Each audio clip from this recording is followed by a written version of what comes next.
Maya. I already see that you're here and I've already been talking to you, but hi. Hi Zedwa, welcome in. Hi.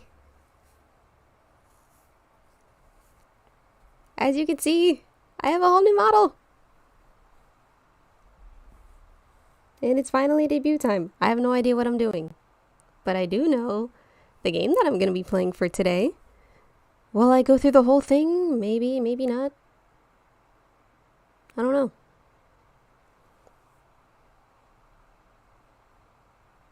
But it is so exciting!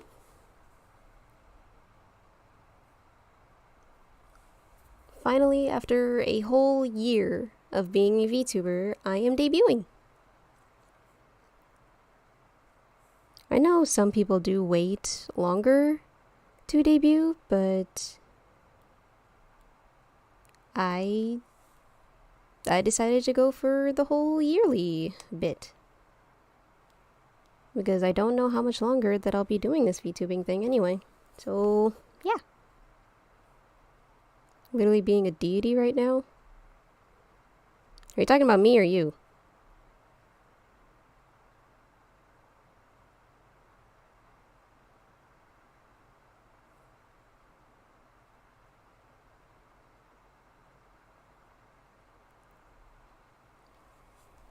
Sorry, stretching. Sorry about that weird silence, I'm stretching. So if any of you... I'm a deity like Steven Seagal. Jesus Christ. So if any of you have guessed the game that I'm going to be playing, keep it to yourselves until I pull it up. No putting any spoilers or such. I will discuss those when we get to that point. But for now, I'm just gonna talk to you guys. If you have any questions, let me know, or anything like that. Oh, I see. We were spared. Sneak peek. Okay.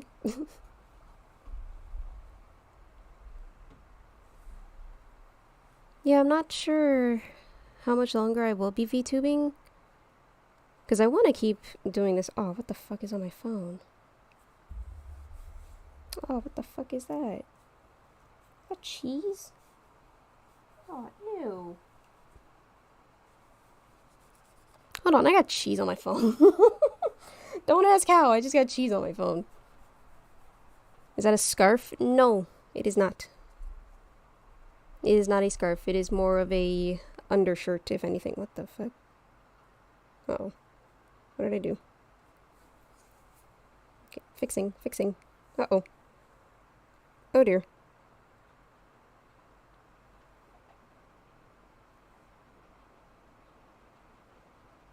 Okay, there we go. I fixed it. I will ask how you got cheese on your phone. Well, maybe I just dropped cheese on my phone. I don't know. It was on the back of my phone. It was on the back of my phone, so I'm not sure myself how I ended up getting cheese on my phone. Maybe I sat it down on the counter. Speaking of cheese, ate a horrible cheese pizza today. Oh, that sucks. I know it's not. Hold on. Is it raining outside? Give me just a second, you guys. Holy shit. Whoa. God damn. Okay, holy hell. It is practically hailing right outside my door, my window. I imagine like melted cheese, not like it was kind of melted cheese, but it was like crusted on the back of my phone, and I was trying to get it off. Yeah, it is like raining hella hard outside my window. Well, I think I've tortured you guys enough for trying to figure out what game I'm playing, so here we go.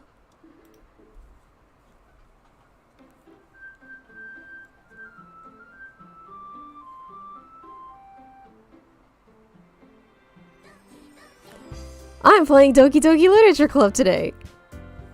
I don't hear a hurricane though. For the area that I live in, this amount of rain is a lot. Because we don't get a lot of rain here. It's a lot of rain. There's a whole bucket outside just being filled with water right now. So, for those of you who don't know about Doki Doki Literature Club, I am warning you now. This is your official trigger warning. There is a lot of sensitive topics in this game. Like I said, Amaya, you need to be on your best behavior. There's a lot of sensitive shit in this game. Your official warning starts now. If you cannot handle that, leave and go watch one of our other streams.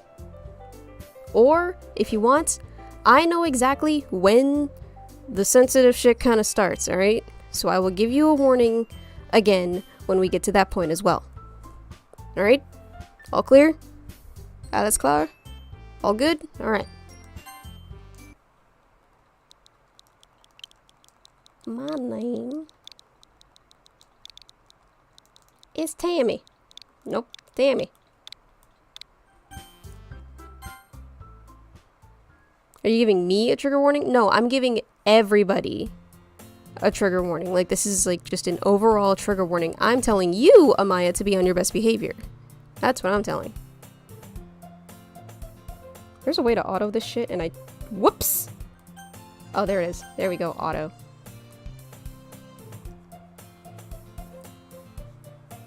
We used to walk to school together on days like this, but starting around high school she would oversleep more and more frequently. I would get tired of waiting up. But if she's going to chase after me like this, I almost feel better running off. However, I just sigh and idle in front of a crosswalk and let Sayori catch up to me. He told me 4 times. Yeah! I'm making sure you get the message. There's Sayori. She's adorable. I overslept again! But I caught you this time. Maybe... but only because I decided to stop and wait for you. You said that like you were thinking about ignoring me. That's mean, Tammie. Well, if people stare at you for acting weird, then I don't want them to think we're a couple or something. Fine, fine. But you did wait for me after all. I guess you don't have any need to be mean, even if you wanted to. Whatever you say, Sayori. Isn't this how they made... Hold on. Isn't this how they made John Cena dating sim and Adam Sandler dating sim? I don't fucking know. Hee hee hee. We cross the street together and make our way to school. As we draw near, the streets become increasingly speckled with other students making their daily commute. And by the way, Tammie, have you decided on a club to join yet? Club? I told you already, I'm not interested in joining any clubs. I'm already lost in the plot. The plot hasn't started yet! I haven't been looking either. That's not true. You told me you would join a club this year. Did I? Right, what the fuck? I'm sure it's possible I did. One of our many conversations where I dismissively go along with whatever she's going on about. Honestly, I feel that. Like, if you got this one friend who's just like talking and talking and talking, you're just like, yeah, sure, whatever, just shut up. Sayori likes to worry a little too much about me when I'm perfectly content in just getting by on the average while spending my free time on games and anime. That, I feel. Yeah, and I'm confused. Who is this? The girl on the screen, her name is Sayori. That's Sayori. I was talking about how I'm worried that you won't learn how to socialize or have any skills before college. Well, damn! Your happiness is really important to me, you know. And I know you're happy, but I die at the thought of you becoming a NEET in a few years because you're not used to the real world. What the fuck? You trust me, right? Don't make me keep worrying about you. It's alright, damn. Jeez. What the fuck is a NEET? What the fuck is that? I'll look at a few clubs if it makes you happy. No promises, though. Will you at least promise me you'll try a little? Yeah, fine. Fuck. I'll promise that. Yay! Why do I let myself get lectured by such a carefree girl? Right! We're getting lectured by a girl who oversleeps. More than that, I'm surprised I even let myself relent to her. I guess seeing her worry so much about me makes me want to ease her mind, at least a little bit, even if she does exaggerate everything inside of her head. The school day is as ordinary as ever and it's over before I know it. After I pack up my things, I stare blankly at a wall and looking for an ounce of motivation. Ugh, I feel that. Just looking for the slightest speck of motivation to do anything. Clubs. Sayori wants me to check out some clubs. I guess I have no choice but to start with the anime club. I could read it just fine. Okay. Hello? What the fuck are you doing here, Sayori? Sayori must have come into the classroom while I was spacing out. I look around and realize I'm the only one left in the classroom. I thought I'd catch you coming out of the classroom, but I saw you just sitting here and spacing out, so I came in. Honestly, you're even worse than me sometimes. I'm impressed. Bitch! I know you ain't being hypocritical as fuck. You don't need to wait up for bleh. You don't need to wait up for me if it's going to make you late to your own club. I thought they meant nightclubs. No! Not nightclubs! Well, I thought you might need some encouragement, so I thought, you know... What, exactly? I know what. Whether you can come join my club. Sayori. Yeah? There's no way I'm joining your club. Meanie! Sayori is vice president of the literature club. Not that I was ever aware that she had an interest in literature. In fact, I'm 99% sure she only did it because she thought it would be fun to help start a new club. Since she was the first one to show interest after the one who proposed the club, she inherited the title vice president. I heard the word club, that's the first thing in my mind. You hear a club, the first thing you think of is a nightclub. That's hilarious. That said, my interest in literature is guaranteed to be even less. Yeah, I'm going to the anime club. Come on, please. Why do you care? That's what I want to know. Why do you care about this so much? Well, I kind of told the club yesterday I would bring in a new member, and Natsuki made cupcakes and everything. Don't make promises you can't keep, you dork. I can't tell if Sayori is really that much of an airhead, or if she's so cunning as to have planned all of this out. I let out a long sigh. Fine, I'll stop by for a cupcake, okay? Yay, let's go! Fucking Sayori. She's lucky she's cute. And thus today marks the day I sold my soul for a cupcake. Oh, I feel that. I'm selling my soul for a cupcake. It better be good. I dejectedly follow Sayori across the school and upstairs, a section of the school I rarely visit, choosing all the villain dialogue. I'm not even choosing dialogue right now. Sayori, full of energy, swings open the classroom door. Oh yeah, nightclub. Pussy pop into Edgar Allan Poe bounce that ass autobiography. That is the perfect way to just hop right into this dream with all the energy. Hi, Face Tree. Yo, new model, let's go. Hi, Alistair. Yes, new model. New model, new Tammie. Everyone, the new member is here. I told you, don't call me a new member. Yeah, for real. I didn't say I was gonna join your bullshit club. I glance around the room. Welcome to the literature club. It's a pleasure to meet you. Sayori always says nice things about you. Seriously? You brought a boy? Way to kill the atmosphere. Oh, damn. What a nice surprise. Welcome to the club. Oh, fuck. See, now, this bitch on the far left, watch out for her. That bitch is evil.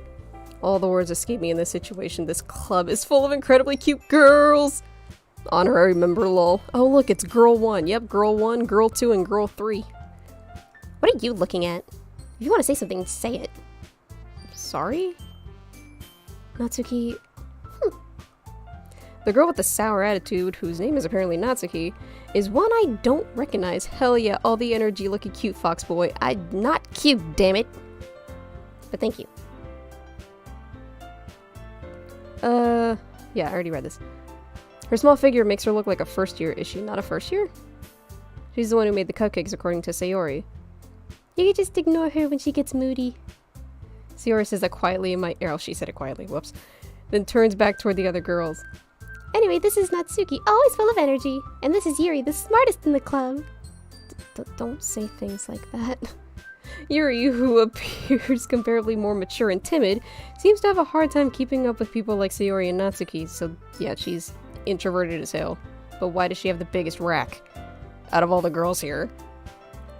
Well, it's nice to meet you both. And it sounds like you already know Monika, is that right? That's right. It's great to see you again, Tammie. I don't like you, Monika. Monika smiles sweetly. We do know each other. Well, we rarely talk, but we were in the same class last year. This must be an abandoned school. Not for real. Where's literally everybody else? Monica was probably the most popular girl in class. Smart, beautiful, athletic. She doesn't look like the athletic type. Though the ponytail with the bow kind of sells that. Basically completely out of my league. Well, damn. So having her smile at me so genuinely feels a little... You too, Monica. Come sit down, Tammie. We made room for you at the table so you can sit next to me or Monica. I'll get the cupcakes. Hey, I made them. I'll get them. Sorry, I got a little too excited. And how about I make some tea as well? What is with these girls? They're so weird. Like, I don't know. I'm getting weird vibes off of all three of them right at the start, even though I know what this shit's all about. They make me a tad uncomfortable. The girls have a few desks arranged to form a table. As Sayori mentioned, it's been widened so that there's one space next to Monica and one space next to Sayori. Natsuki and Yuri walk over to the corner of the room where Natsuki grabs a wrapped tray and Yuri opens the closet. Still feeling awkward, I take a seat next to Sayori. Yeah, that'd probably be fucking smart. Natsuki proudly marches back to the table, tray in hand. Okay, are you ready? Ta-da! Natsuki lifts the foil off the tray to reveal a dozen white, fluffy cupcakes decorated to look like little cats. If she lifted the foil, doesn't that mean some of the frosting comes with it? Like, as someone who absolutely loves sweets like donuts and cupcakes, if you put something on top of the frosting, even like while it's like hardened or something like that, some of it's gonna come off. So she basically just ruined her own cupcakes. The whiskers are drawn with icing and little pieces of chocolate were used to make ears. So cute! I had no idea you were so good at baking, Natsuki. Oh, well, you know. Just hurry and take one. Sayori grabs one first, then Monica, I follow. It's delicious! Sayori talks with her mouth full and has already managed to get icing on her face. Fucking Sayori. Back off my donut, Tommy. Bitch! I will fight you. Fight me, Pastry. I turn the cupcake around my fingers looking for the best angle to take a bite. The foil is loosely placed on the cupcakes. Then the cupcakes aren't protected from anything if it's loose. Natsuki is quiet. I can't help but notice her sneaking glances in my direction. Is she waiting for me to take a bite? I finally bite down. The icing is sweet, full of flavor. I wonder if she made it herself. This is really good. Thank you, Natsuki. But why are you thanking me? It's not like I... Haven't I heard this somewhere before? Yeah, because she's a tsundere. Made them for you or anything. I thought you technically did. Sayori said, well, maybe. But not for you, you know. You, dummy. Alright, damn. They are protected from you. That's right, I'm the sugar fox for a reason. I give up on Natsuki's weird logic and dismiss the conversation. Yeah. Yuri returns to the table carrying a tea set.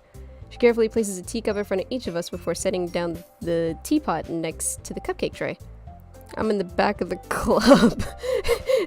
Hey, yo, these cupcakes taste like ass! Oh my god. Yeah, Pastry would just have like a dozen cupcakes in his mouth, just like, hey, yo, these taste like shit, bro! You keep a whole tea set in this classroom? Don't worry, the teachers gave us permission. After all, doesn't a hot cup of tea help you enjoy a good book? I guess. Don't let yourself get intimidated. Yuri's just trying to impress you. Damn! Monica! We did not mention you or anything like that. You did not need to insert yourself into the conversation like that. That's not... Insulted, Yuri looks away. Yeah, you fucking insulted her, you fucking bitch. I meant that, you know... I believe you. Yeah. Yuri, you're chill. Tea and reading might not be a pastime for me, but I at least enjoy tea. I'm glad. Yuri faintly smiles to herself in relief. Monica raises an eyebrow, then smiles at me. I don't like you, Monica. So what made you consider the literature club? I was afraid of this question. Something tells me I shouldn't tell Monica that I was practically dragged here by Sayori. Well, I haven't joined any clubs yet, and Sayori seemed really happy here, so... That's okay, don't be embarrassed. We'll make sure you feel right at home, okay? As president of the literature club, it's my duty to make the club fun and exciting for everyone. Monica, I'm surprised. How come you decided to start your own club? You could probably be a board member for any of the major clubs.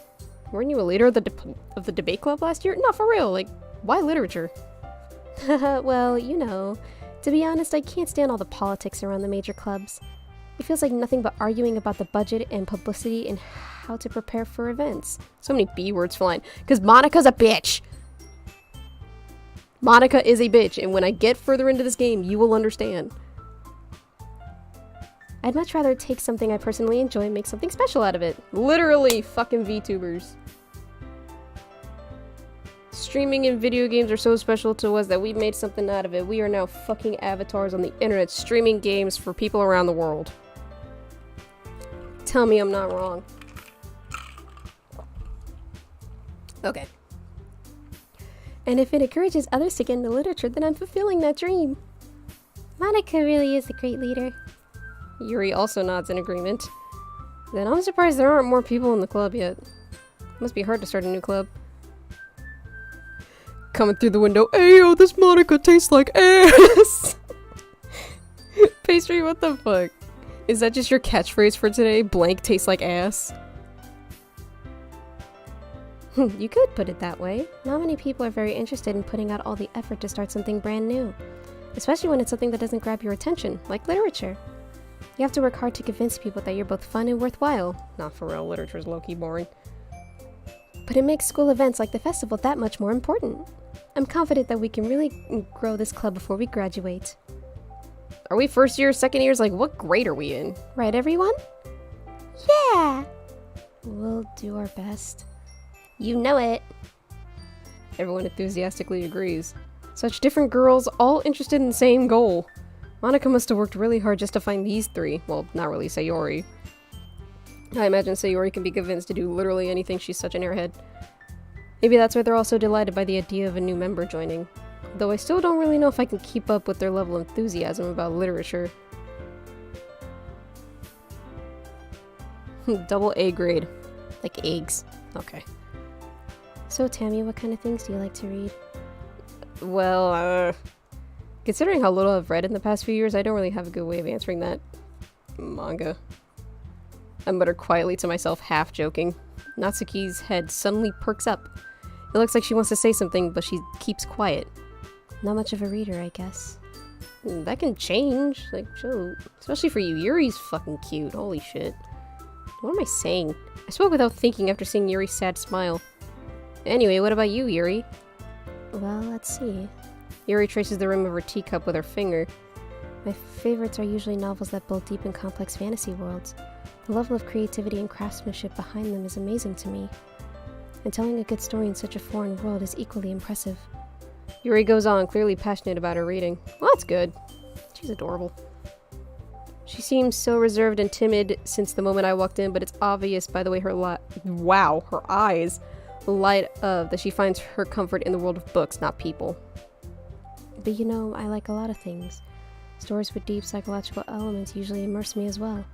Isn't it amazing how a writer can so deliberately take advantage of your own lack of imagination to completely throw you for a loop? Well, damn. Jesus. Anyway, I've been reading a lot of horror lately. I read a horror book once. Yeah, I don't remember what it was fucking called. I desperately grabbed something I can relate to at a minimal level. At this rate, Yuri might as well be having a conversation with a rock. We really are just listening to her blab on, aren't we? Really? I wouldn't have expected that, Yuri. For someone as gentle as you. I guess you could say that. If a story makes me think or takes me to another world, then I really can't put it down. Surreal horror is often very successful at changing the way you look at the world, if only for a brief moment. I hate horror. Oh, why is that? Well, I just...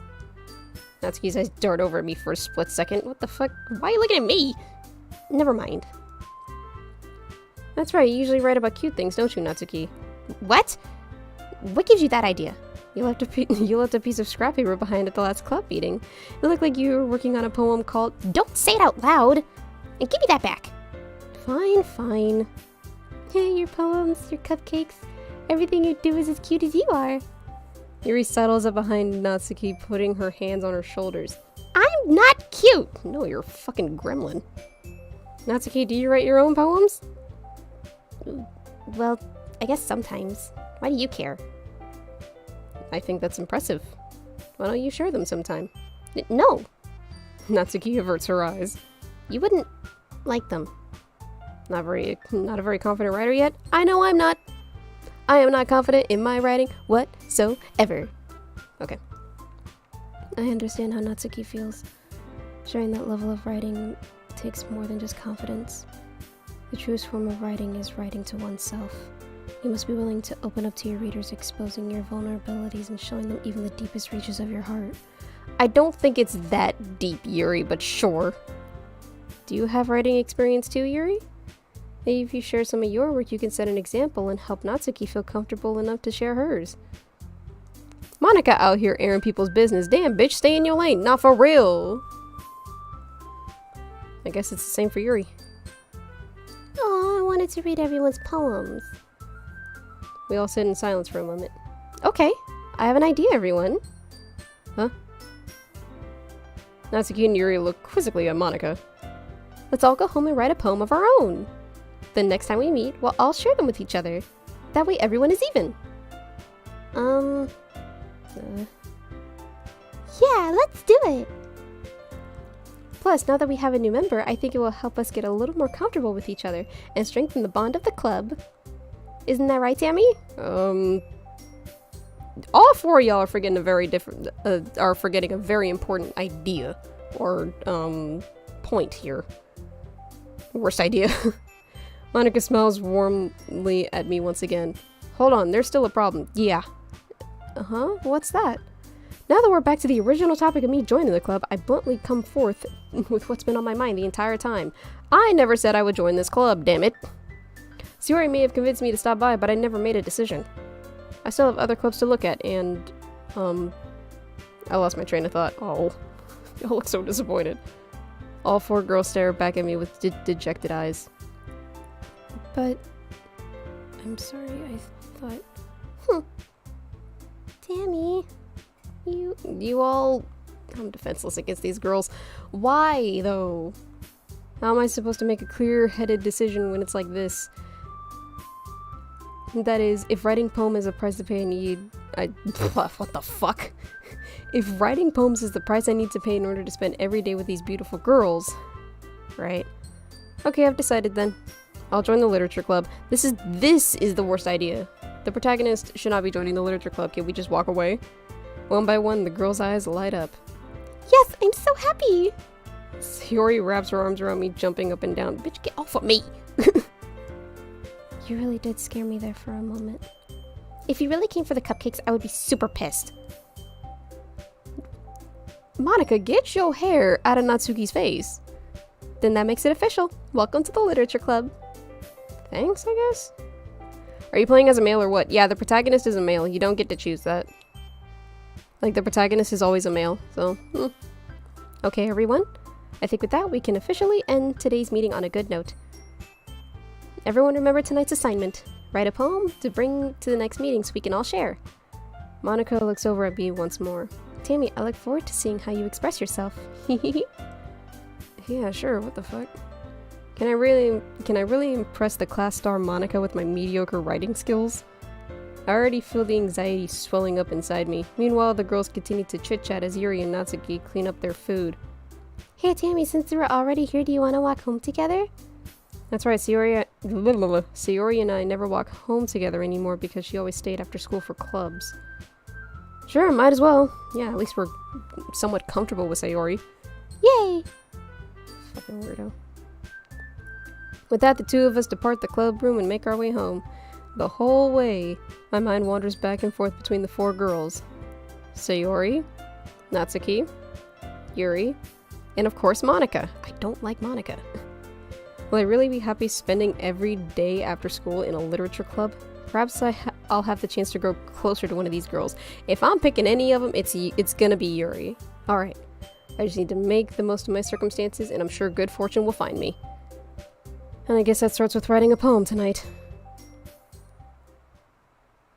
Oh, whoa. Why did it glitch like that? Yikes. It's time to write a poem. Pick words you think your favorite club member will like. Something good might happen with whoever likes your poem the most. Or... existence. Uncontrollable. Intellectual. Up, Sayori like extraordinary. Disarray. Unstable. Agonizing. Literally only in it for the hose. I heard that. Melancholy. Anger. Depression. Contamination. Philosophy. Beauty. Whatever the fuck that word is. Vivacious? Disown. Yikes. Tragedy. Imagination. Determination. And disoriented. How the fuck do you make a poem with those words in it?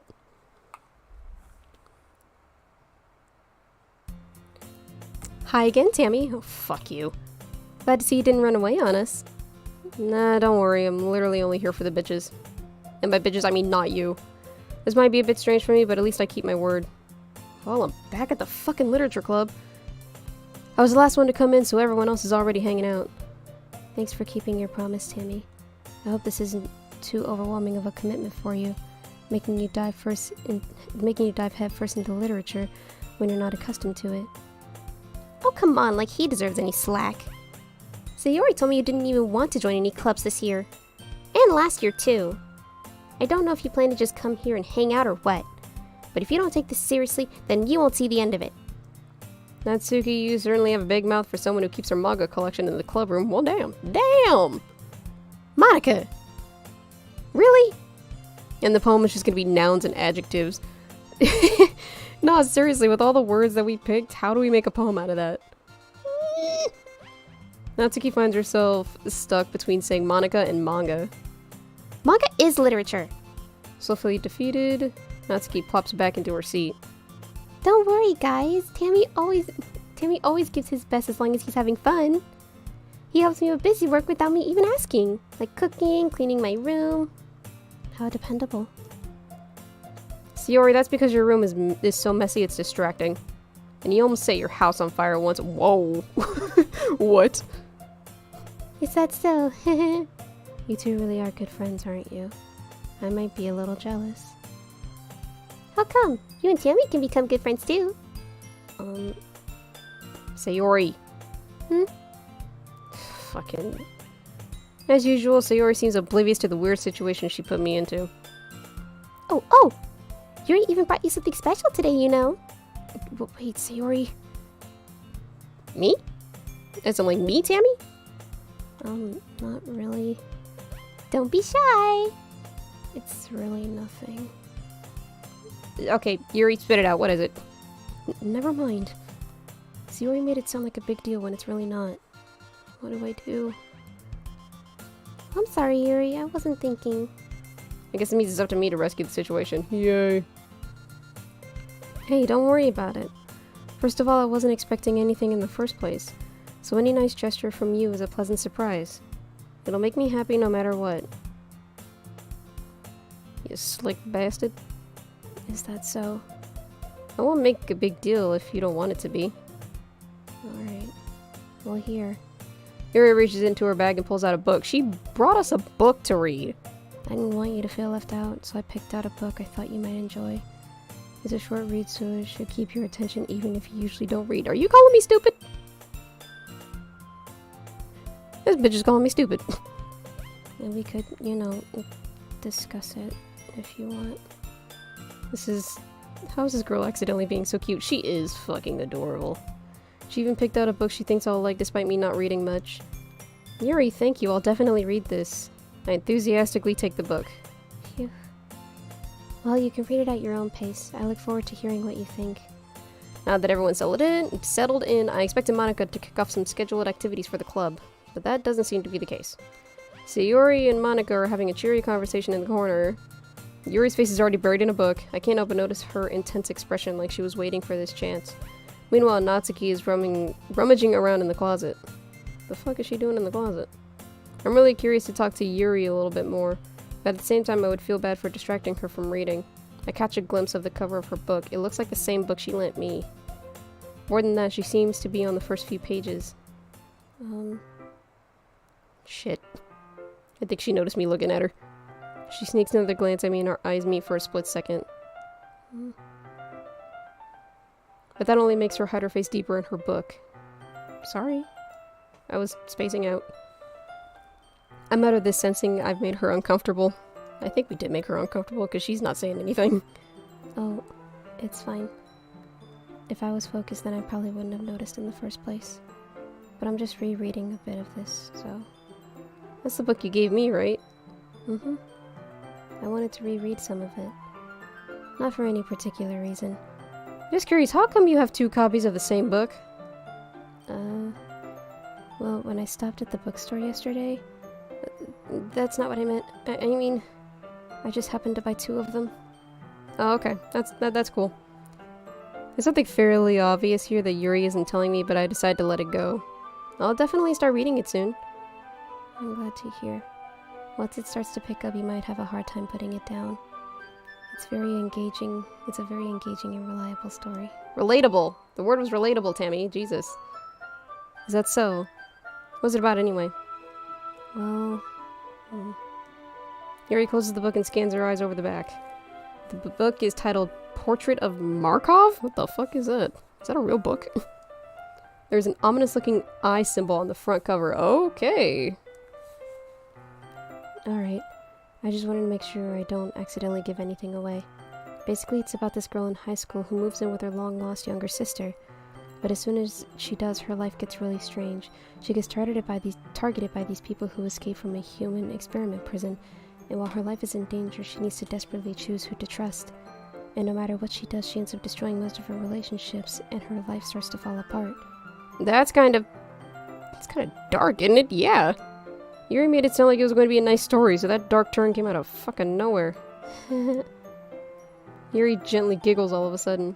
Are you not a fan of that sort of thing, Tammie? No, it's not that. No, I mean, I can definitely enjoy these kind of stories, so don't worry. I hope so. I totally forgot Yuri is into those things. She's so shy and reclusive on the outside, but her mind seems to be completely different. It's just that those kind of stories, they challenge you to look at life from a strange new perspective. When horrible things happen, not just because of someone who wants to be evil, but when they have their own goals or their own philosophy that they believe in, when suddenly when you thought you related to the protagonist, they're made out to be the naive one for letting their one-sided morals interfere with the villain's plans. I'm rambling, aren't I? Not again. I'm sorry. Portrait of Markov rap battle reference.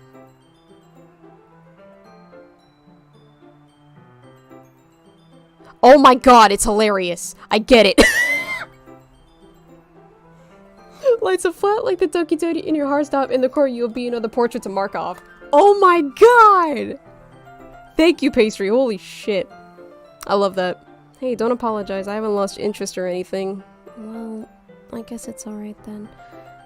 But I feel like I should let you know I have this problem. When I let things like books and writing fill my thoughts, I kind of forget to pay attention to other people. So I'm sorry if I end up saying something strange. And please stop me if I start talking too much. It's fine, Yuri. You're fucking adorable. It's okay. I really don't think you need to worry. That just means you're passionate about reading. It's the least I can do is listen. It's a literature club after all. That's true. In fact, I might as well get started reading it, right? You don't have to. What are you saying? Just a moment ago you said you were looking forward to it. Let me just get the book. I quickly retrieved the book I had put into my bag. It's fine if I sit here, right? I slip it to the seat next to Yuri's.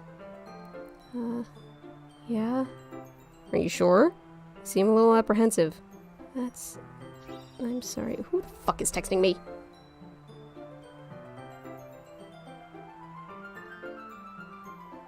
It's my godforsaken sister. Shut up! I'm trying to do a string. I'm sorry. It's not that I don't want you to. It's just something I'm not very used to. That is, reading in company with someone. Oh, okay. You're just shy, that's all. Well, tell me if I end up distracting you or anything. Alright. I open the book and start the prologue. I soon understand what Yuri means about reading in company. It's as if I can feel her presence over my shoulder as I read. It's not particularly a bad thing, maybe a little distracting, but the feeling is somewhat comforting. Yuri is in the corner of my eye. I realize that she's not actually looking at her own book. I glance over. It looks like she's reading from my book instead. Sorry, I was just... You really apologize a lot, don't you? I do? I don't really mean to. Sorry. I mean... Yep, this should work, right? I slide my desk until it's against Yuri's, then hold my book more between the two of them. Well, I suppose so. Yuri timidly closes her own copy. Once we lean in a little bit, our shoulders are almost touching. Why are we so damn close to her? We just met her! It feels like my left arm is in the way, so I instead use my right hand to hold the book open. I guess it makes it kind of difficult to turn the page. Here. Oh, hi. Gosh, she's so fucking cute. Help. Yuri takes her left arm and holds the side of the book... and holds the left side of the book between her thumb and forefinger. Oh. I do the same with my right arm on the right side of the book. That way I turn the page and Yuri slides it under her thumb after it flips to her side. Longest porn intro ever. It's not that, jeez. But in holding it like this, we're huddled even closer together than before. Once again, we just met this girl. It's actually kind of distracting me. It's as if I can feel the warmth of Yuri's face and she's in the corner of my vision. Why are we so fucking close to her? Are you ready? Huh? To turn the page. Oh, sorry. I think I got a bit distracted for a second. I glance over at Yuri's face and our eyes meet. I don't know how I'll be able to keep up with her. Oh, that's okay. You're not as used to reading, right? I don't mind being patient if it takes you a little bit longer. It's probably the least I can do, since you've been so patient with me. Yeah, sure. Thanks. We continue reading. Yuri is no longer asking if I'm ready to turn the page. Instead, I just assume she finishes the page before me, so I turn it of my own volition. We continue the first chapter in silence. Even so, turning the page almost feels like an intimate exchange. What the fuck? My thumb gently letting go of the page, letting it flutter over to her side as she catches it under her own thumb. Hey, Yuri. This might be a silly thought, but the main character kind of reminds me of you a little bit. You think so? How does she? Well, I guess she's more blunt in a lot of ways, but she also second-guesses all of the things that she says and does. Like she's afraid she'll do something wrong. It's not like I can see into your head or anything, but they're kind of reminiscent of some of your I cannot pronounce this word to save my goddamn life. I always say it wrong, so I'm not gonna say it. It's the last word. I see. Yuri remains silent for a moment. But Tammie, that's probably a terrible thing to have in common with her. It's so embarrassing that you think that. Wait! Oh, we fucked it with her. I didn't mean it in a bad way or anything. Sorry, I really didn't know you were self-conscious about that sort of thing. I guess I more meant that it's kind of cute. What are you saying all of a sudden? Monica! Okay, everyone! I think it's about time we share our poems. We share today's poems with each other. We might not have enough time if we wait too long. Oh. Yuri exhales, spared from finishing her thought. Is that alright, Yuri? You look kinda down. I'm sorry if you haven't been looking forward to this. It's not. It's fine. Yuri releases her hand from the book, causing it to close on top of my thumb. Alright. I guess I'll do some more reading tonight. Or would you prefer only I read it with you? I guess I don't have too much of a preference either way. In that case, I'll read a little more tonight. It'll be more fun to read with you after it picks up a bit, you know? That's good reasoning. In that case, feel free to finish the first 2 chapters in your own time. Okay. I stand up.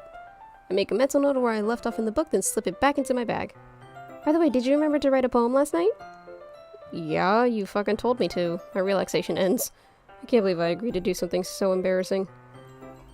I couldn't really find much inspiration since I've never done this before. Well, now that everyone's ready, why don't you find someone to share with? I can't wait! Say, I forgot Sayori was even part of this damn game. Sayori and Monica enthusiastically pull out their poems. Sayori's is on a wrinkled sheet of loose leaf torn. What the fuck? Is on a wrinkled sheet of loose leaf torn from a spiral notebook, okay? On the other hand, Monica wrote hers in a composition notebook. I can already see Monica's pristine handwriting from where I sit. Natsuki and Yuri reluctantly comply as well, reaching into their bags. I do the same myself. Who should I show my poem to first?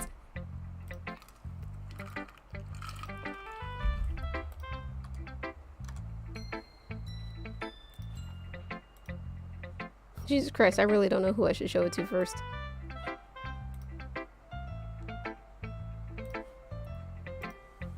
Let's just go with Monica, because I don't like Monica. I should start with Monica. Yesterday she seemed eager to read my poem and I want her to know I'm putting in effort. Hi Tammie. Having a good time so far? No. Yeah. Good, glad to hear it. By the way, since you're new and everything, if you ever have any suggestions for the club, like new activities or things we can do better, I'm always listening. Don't say that. Don't be afraid to bring things up, okay? Yeah, I'll keep that in mind, you fucking psycho. Of course I'll be afraid to bring things up. I'm much better off just going with the flow until I'm more settled in. Anyway, want to share your poem with me? It's kind of embarrassing, but I guess I have to. Hahaha. Don't worry, Tammie. We're all a little bit embarrassed today, you know? But it's that sort of barrier that we'll all learn to get past soon. Yeah, that's true. I don't like it, but I'll do it. I hand Monica my poem. Great job, Tammie. I was going ooh in my head while reading it. I don't need to know that. It's really metaphorical. I'm not sure why, but I didn't expect you to go for something so deep. I guess I underestimated you. It's easiest for me to keep everyone's expectations low. You said barrier correctly. Why did you brain fart? I don't know. I felt like I didn't say it correctly. That way it counts when I put in some effort. That's not very fair. I guess it worked anyway. You know that Yuri likes this kind of writing, right? Writing that's full of imagery and symbolism. Unlike Sayori, who likes using simple and direct words to describe happiness and sadness. Oh. Yuri likes it when readers are left to derive in their own meaning out of it. It's very challenging to write that effectively. Both allowing people to get something out of it just by feel, or letting them deeply analyze all of the what the fuck nuances? It could take years of practice, which I'm assuming Yuri has at this point. I never really asked though. I'm sure I'm nowhere near her level yet, but thanks. Don't worry so much about that. You do your own thing. Just keep exploring and learn by trying new things. I'm sure I'll end up trying different things a lot. It could take a while before I'm comfortable doing this. That's okay. I'd love to see you try new things. That's the best way to find the style that suits you. Everyone else might be a bit biased toward their own kind of styles. But I'll always help you find what suits you the most. So don't force yourself to write the way everyone else wants you to write. It's not like you have to worry about impressing them or anything. Sure, fucking weirdo. Anyway, do you want to read my poem now? Don't worry, I'm not very good. You sound pretty fucking confident for someone who claims not to be very good. Well, that's because I have to sound confident. That doesn't mean I always feel that way, you know? Sure. Anyway, let's read it then. Hole in the wall. I'm not reading all this.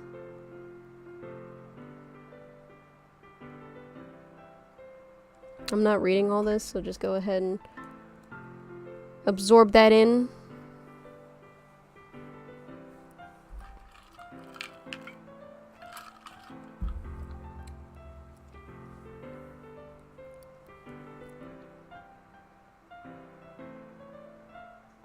All absorbed? Okay, moving on.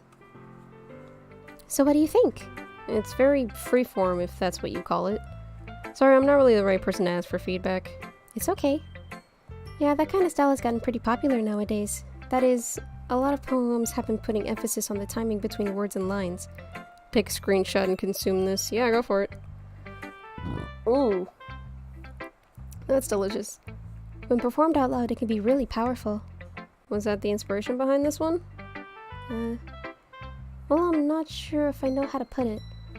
I guess you could say I had some kind of epiphany recently. It's been influencing my poems a bit. An epiphany? You do it. I already have, like, some of the screenshots, so I'm good. Yeah, something like that. I'm kind of nervous to talk about deep stuff like that. And it's kind of coming on strongly. Maybe after everyone is better friends with each other. Anyway, here's Monica's writing tip of the day. Sometimes when you're writing a poem or a story, your brain gets too fixated on a specific point. If you try so hard to make it perfect, then you'll never make any progress. Just force yourself to get something down on the paper and tidy it up later. Another way to think about it is this. If you keep your pen in the same spot for too long, you'll just get a big, dark puddle of ink. So just move your hand and go with the flow. That's my advice for the day. Thank you for listening. Freak. Let's talk to Sayori. This is a good poem, Tammie. Are you sure this is your first time? Yeah, duh. You know me. It's not that good. Am I the kind of guy who would be writing poems in his spare time? Yeah, I guess you're right. But that's why it impressed me. Well, to be honest, I was afraid you wouldn't do it seriously, or that you wouldn't write one at all. But I'm really happy that you wrote one. It just reminds me of how you're really part of the club now. Not to mention the fact that I'm standing right in front of you in the club room? Yeah, sure, of course. I'm not really into it yet, but that doesn't mean I'll break my promise. See? It's like I said before, Tammie. Deep down, you're not selfish at all, you know? You are the biggest bully here. Fuck yeah, I am.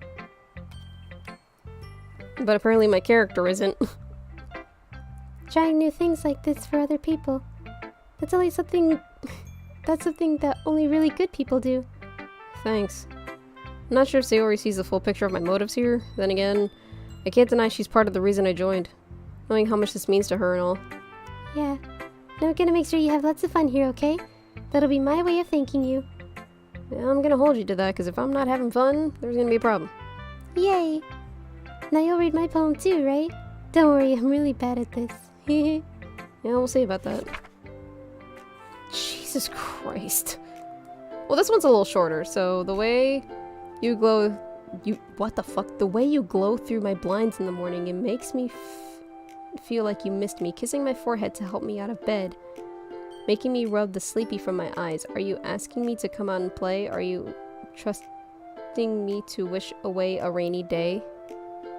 Just got scared by a shadow, don't mind me. I look above, the sky is blue, it's a secret, but I trust you too. If it wasn't for you, I could sleep forever, but I'm not mad. I want breakfast. Really? The ending line. I want breakfast. Sayori. I'm reading this poem in Tupac's voice. What the fuck, brain? Sayori. This is just a guess, but did you wait until this morning to write this? No, just a little bit. You can't answer just a little bit to a yes or no question. I forgot to do it last night. At least that makes me feel a little bit better about myself. Don't be mean. I tried my best. Yeah, sure. I didn't mean to say it was a bad poem. It came out nice, or how should I put it? It sounds just like you. Really? Yeah. Especially that last line. I made eggs and toast. Ooh, yum. Even though you were late to school? It's bad to skip breakfast. I get all cranky. I feel that. If I do not have breakfast, I get cranky. Well, I guess there's no point in arguing. Anyway, thanks for showing me. This is so much fun. Monica's the best. Yeah, why the fuck are you talking about Monica? But next time I won't forget, and I'm gonna write the best poem ever. I guess I'll look forward to it. Let's go talk to the tsundere.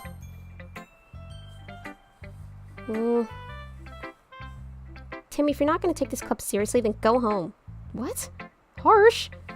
Well, you expect me to believe you actually put effort into this? You think I'm stupid? I'm not a writer, dipshit. Maybe it's not very good, but yeah, I did put in some effort. We all start somewhere, right? And if you're still proud of the first poem you ever wrote, then I'd like to read it. Painful to think about? Damn, why are we bullying her so hard? Fine. Well, sorry. You'll get better anyway. I'd tell you what to improve, but you're better off just trying again. Fair enough. To each their own, I guess. Anyway, I guess I gotta share mine now. Knowing you'll probably think it's stupid. This is stupid. Eagles can fly, monkeys can climb, crickets can leap, horses can race, owls can seek, cheetahs can run, eagles can fly, people can try, but that's about it. Show it to the school janitor next. I wish. Just walk into the janitor and be like, hey, check out this poem I wrote. You like it? Yeah, it's pretty good. I wrote that shit. Yeah, I told you weren't gonna like it. I like it. What? Just be honest. I am. Why are you so convinced that I wouldn't like it? Well, because everyone in high school thinks that writing has to be all sophisticated and stuff, so people don't even take my writing seriously. But isn't the point of poems for people to express themselves? Your writing style wouldn't make your message any less valid. Yes, exactly. I like it when it's easy to read, but it hits you hard. Like in this poem. Seeing everyone around you do great things can be really disheartening.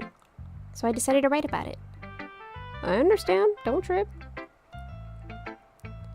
But the other nice thing about simple writing is that it puts more weight on the wordplay.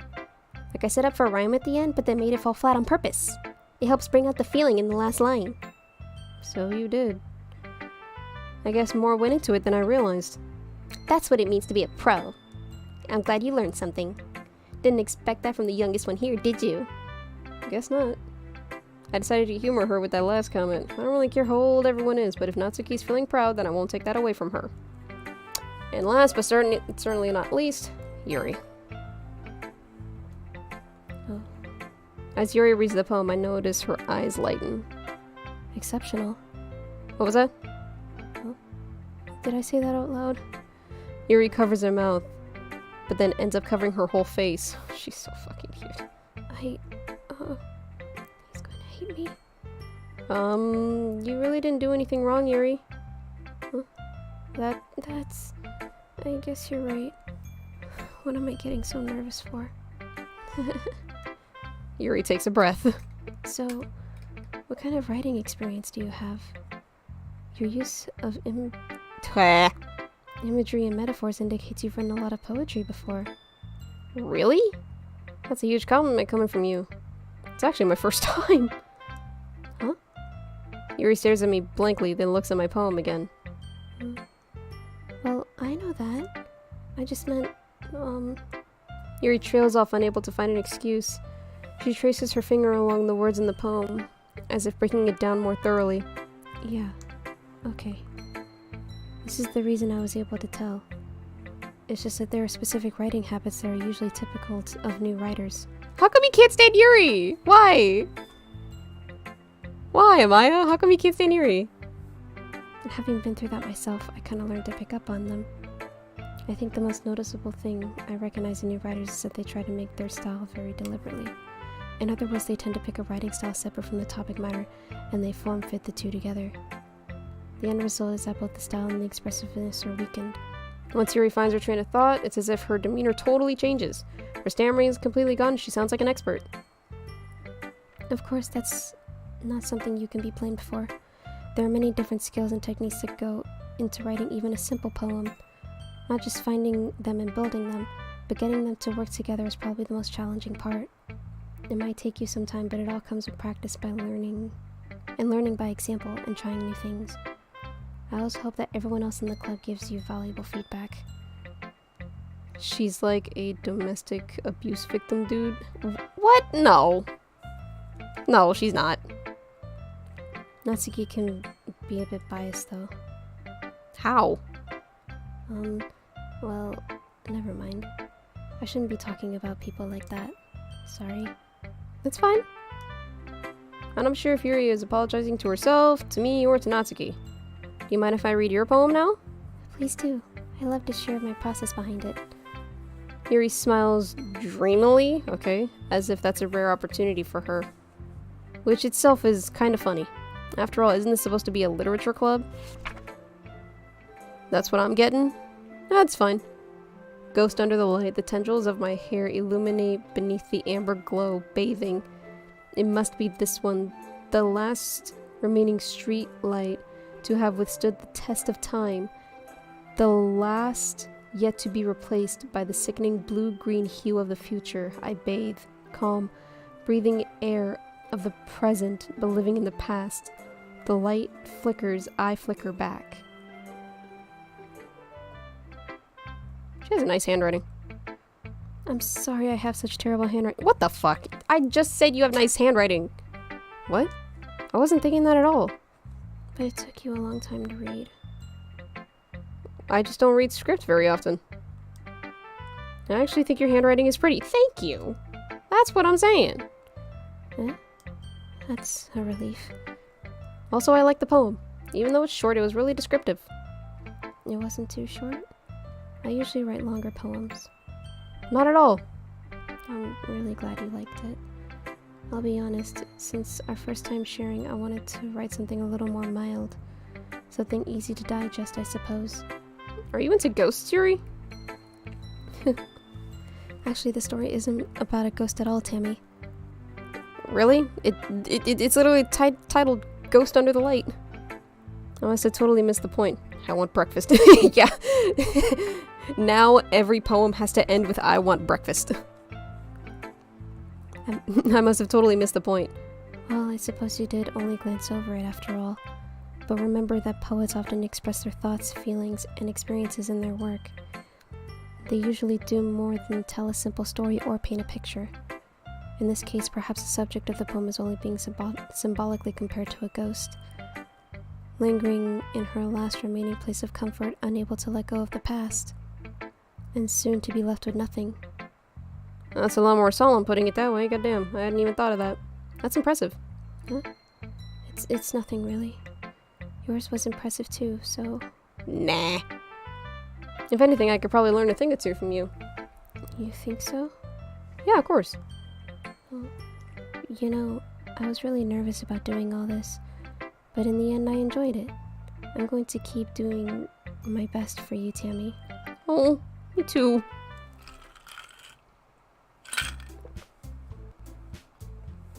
I just drank cold ass water and now my teeth are freezing. Ow.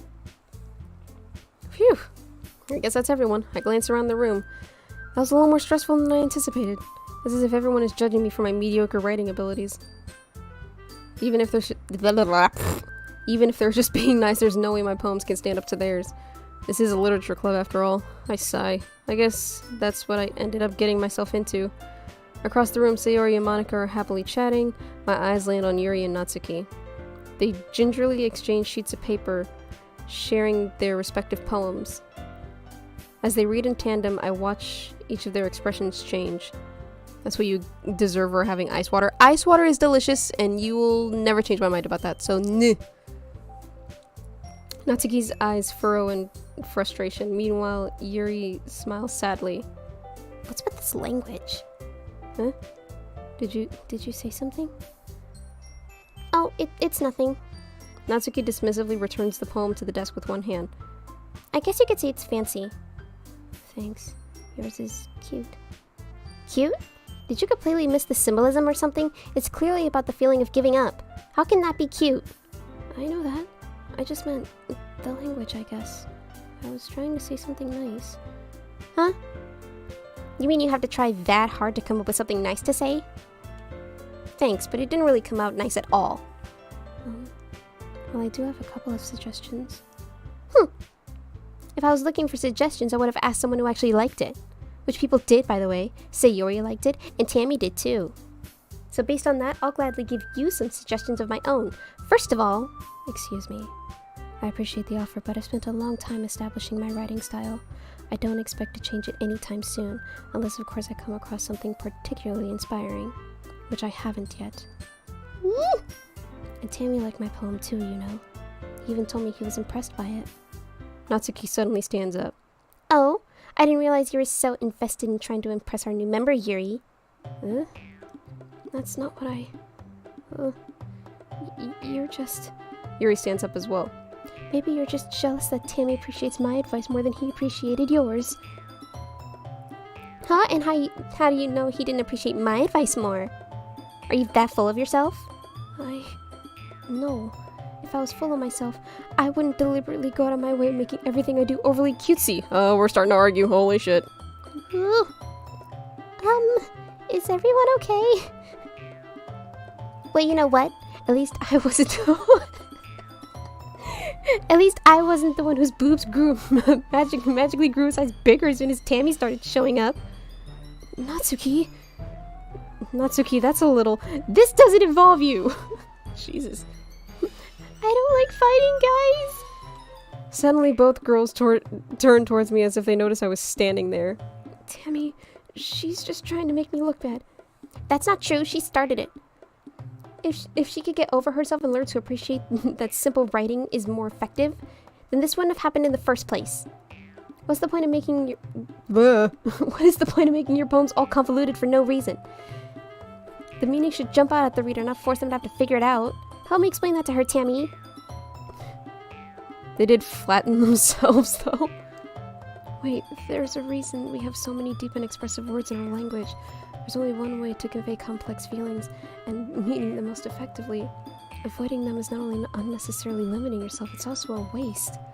Back to work I go. Have a great debut and awesome stream, dude. I'm proud of you. Thank you, Pastry. Have a good rest of your shifts. Be sure to Discord me when you get a chance, okay? You understand that, right, Tammie? Well...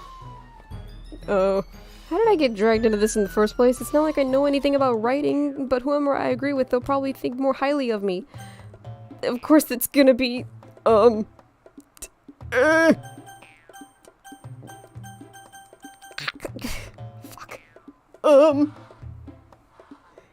Yuri. Natsuki. You're right that I liked your poem. See? Wait. It's not an excuse for you to be so mean. You shouldn't pick a fight just because someone's opinion is different. That's not what happened at all. Yuri wouldn't even take my poem seriously. I understand. Yuri. You're a seriously talented writer. It's no secret that I was impressed. Well, that's... But here's the thing. No matter how simple or refined someone's writing style is, they're still putting in feelings into it. And it becomes something really personal. That's why Natsuki felt threatened when you said her poem was cute. I see. I didn't notice that. I'm sorry. But Natsuki, you took it way too far. Yuri means well, and if you had just told her how you felt, then none of this would have happened. Are you kidding me? That's exactly what I said. It was her that... Natsuki, I think that's fucking enough. You both said some things that you didn't mean. Yuri apologized. Don't you think you should too? Natsuki clenches her fists. In the end, nobody has taken her side. Oh shit. Okay, we're just gonna bully the shit out of fucking... We're just gonna bully the shit out of Natsuki. I'm still here. You said you were gonna go back to work! She's trapped at this point, being defiant only because she can't handle the pressure. I end up feeling bad for her. Sometimes when I'm hurt, it helps to take a walk and clear my head. Betrayal? And Sayori, she doesn't need to... You know what? I'm gonna do that. It'll spare me from having to look at your faces all your faces right now. Closed phone, I'm listening right now. Oh cool, yay! Without warning, Natsuki snatches her poem up from the desk and storms out. On her way out, she crumples up the poem with her hands and throws it in the trash. Natsuki?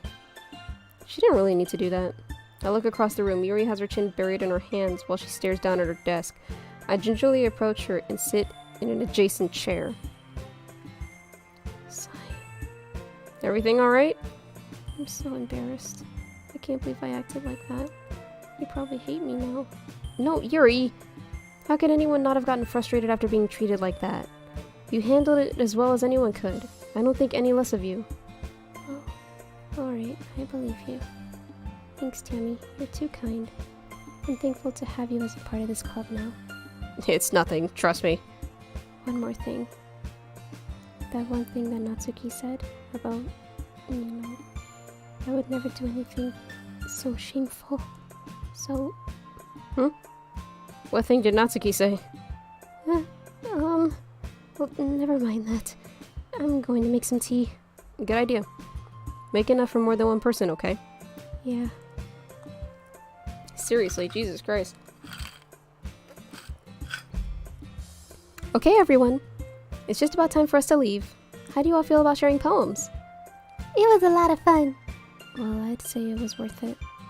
It was alright. Well, mostly. Tammie, how about you? I'd say the same. It was a neat thing to... Well, it was a neat thing to talk about with everyone. Awesome. In that case, we'll do the same thing tomorrow. And maybe you learn something from your friends too. So our poems will turn out even better. I think to myself, I did learn a little more about the kinds of poems everyone likes. With any luck, that means I can do a better job impressing those I want to impress. A nod to myself with a newfound determination. Tammie, ready to walk home? Sure, let's go. Hehehe. Sayori beams at me. It really has been a while since Sayori and I have spent this much time together. I can't really say I'm not enjoying it either. Well, we are enjoying it, aren't we? Sayori, about what happened earlier? Eh? What do you mean? You know, between Yuri and Natsuki? Duh, the only event that happened in the club today? Does that kind of thing happen often? No. That's really the first time I've seen them fight like that. I promise they're both wonderful people. You don't hate them, do you? No, I don't hate them. What the fuck? I just wanted your opinion. Goddamn. I can see why they'd make good friends with you. Isn't that your sister or something? No, Sayori is our neighbor. Sayori is our childhood neighbor. Phew. You know, Tammie, it's nice that I get to spend time with you in the club. But I think seeing you get along with everyone else is what makes me the happiest. And I think everyone really likes you too. What the fuck? Every day is going to be so much fun. God damn it. It looks like Sayori still hasn't caught on to the situation I'm in. Sure, being friends with everyone is nice, but does it really need to stop there? We'll just have to see what the future holds, Sayori. I pat Sayori on the shoulder. I said that more to myself than to her, but it's easy to use Sayori as an internal monologue sometimes. Okay. Yeah, let's do this. How do you have a childhood neighbor? Basically, if you've spent a lot of your childhood in the same, like, neighborhood or something like that, and some kid has been there basically the same amount of time as you, that's a childhood neighbor.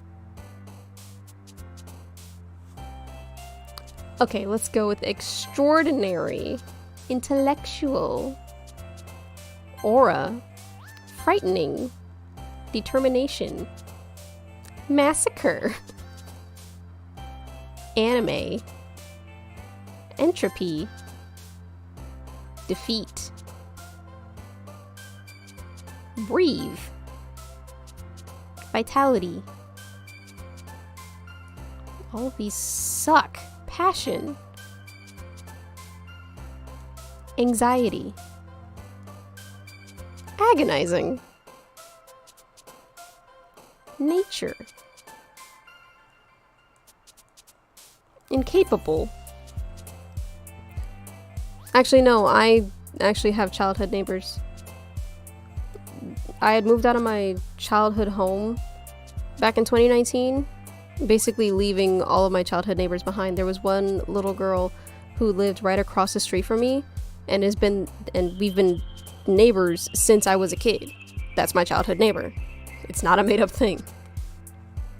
Unrestrained, secretive, graveyard,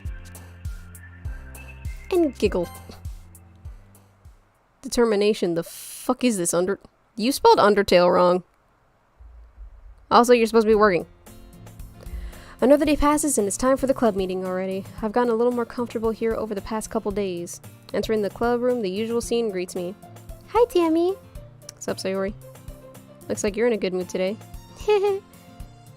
I'm just still not used to you being in the club, that's all. I see. That's a pretty simple thing to get you in a good mood.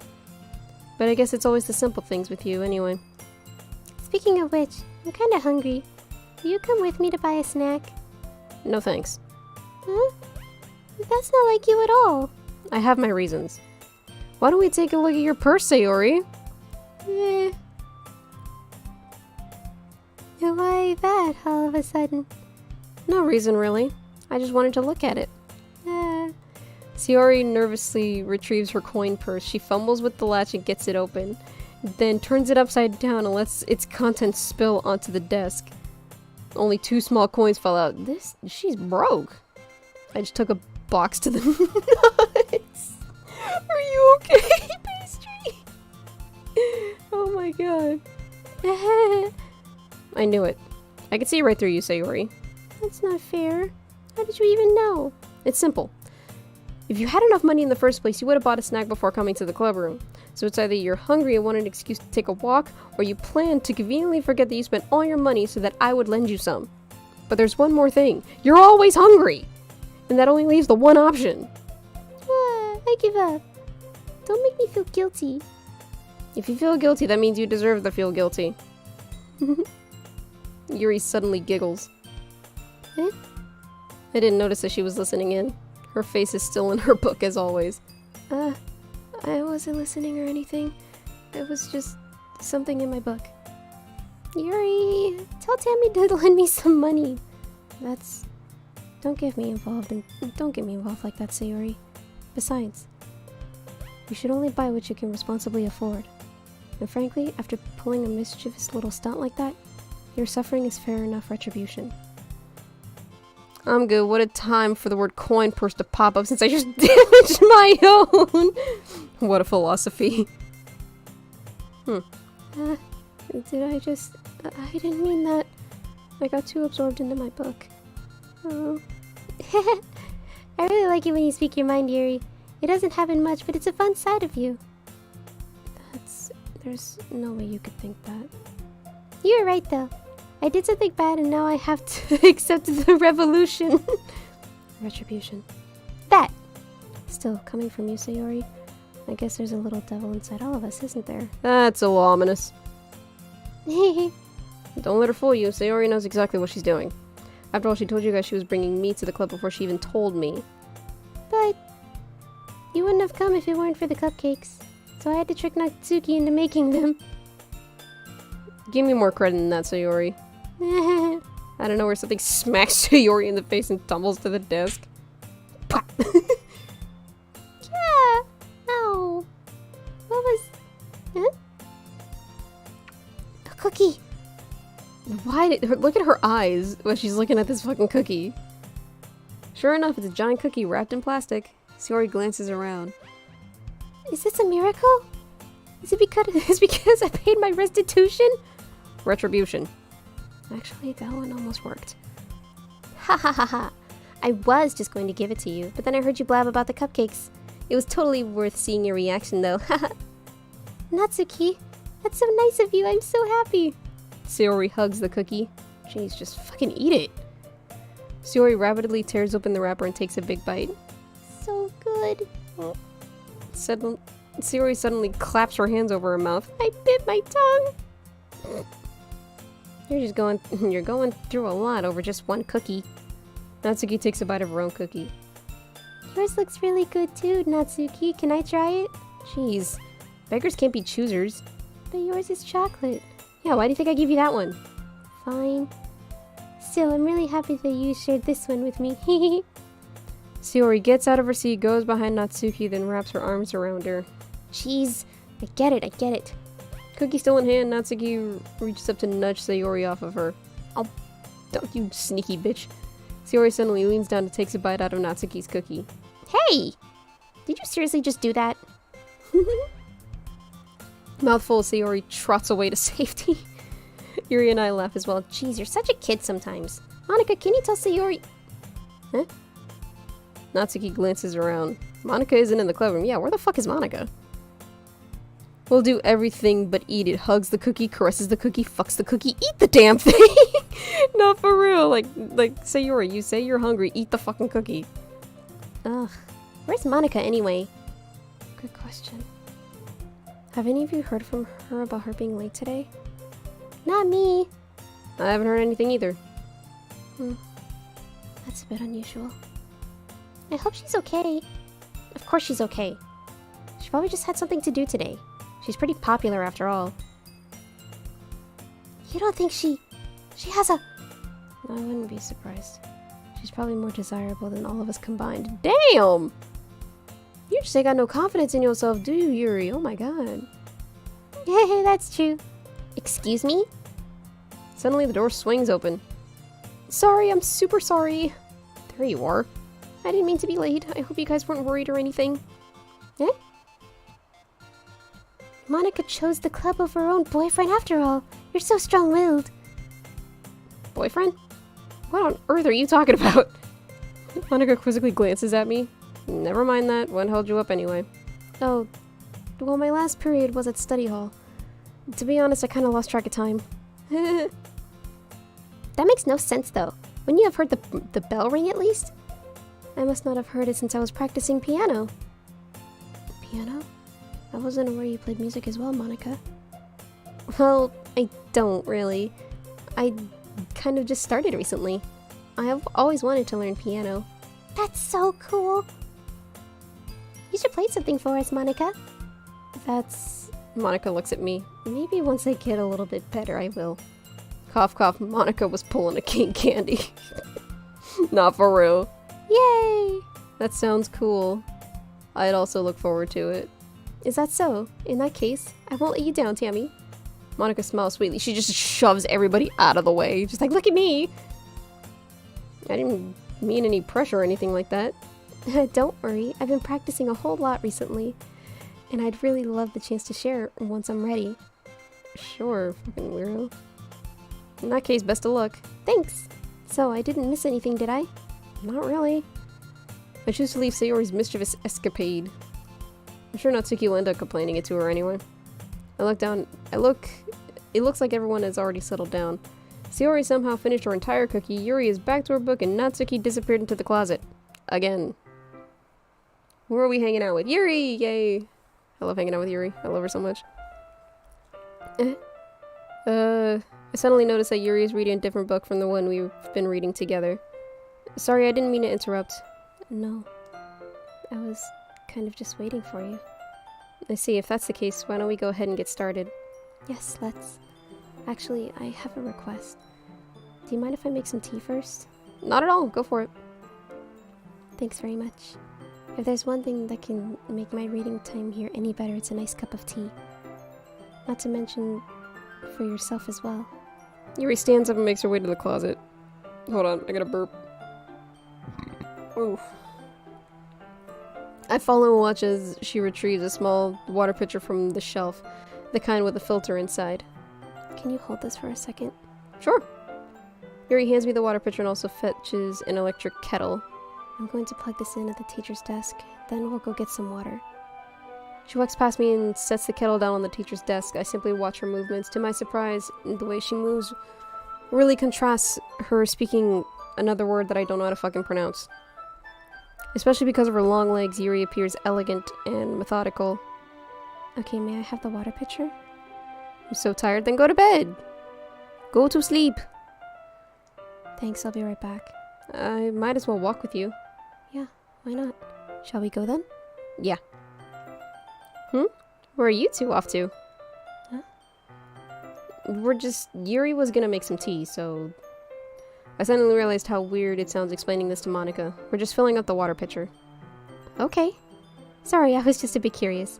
It's kind of a one-person job, isn't it? That's... Monica, please mind your own business for once. Yeah, you tell her, Yuri. Tell that bitch to stop sticking her nose into our fucking business. I am in bed. Then go to sleep. I'm gonna pass out to this. Go for it. Use my smooth tones as Yuri to lull your bitch ass to sleep. I'm totally kidding. You can go ahead and pass out to this. I really don't care. Or do you want to tell me there's something wrong with helping involve Tammie in club activities? Huh? My mouth gapes. I suppose there's nothing wrong with that. Then let's go, Tammie. Sure. Yuri quickly exits the room and I follow. Once in the hallway, she suddenly puts her forehead against the wall. I spoke without thinking. How could I say something like that? Yuri? Something about the way she said that. It made me feel so irritated. What's wrong with me?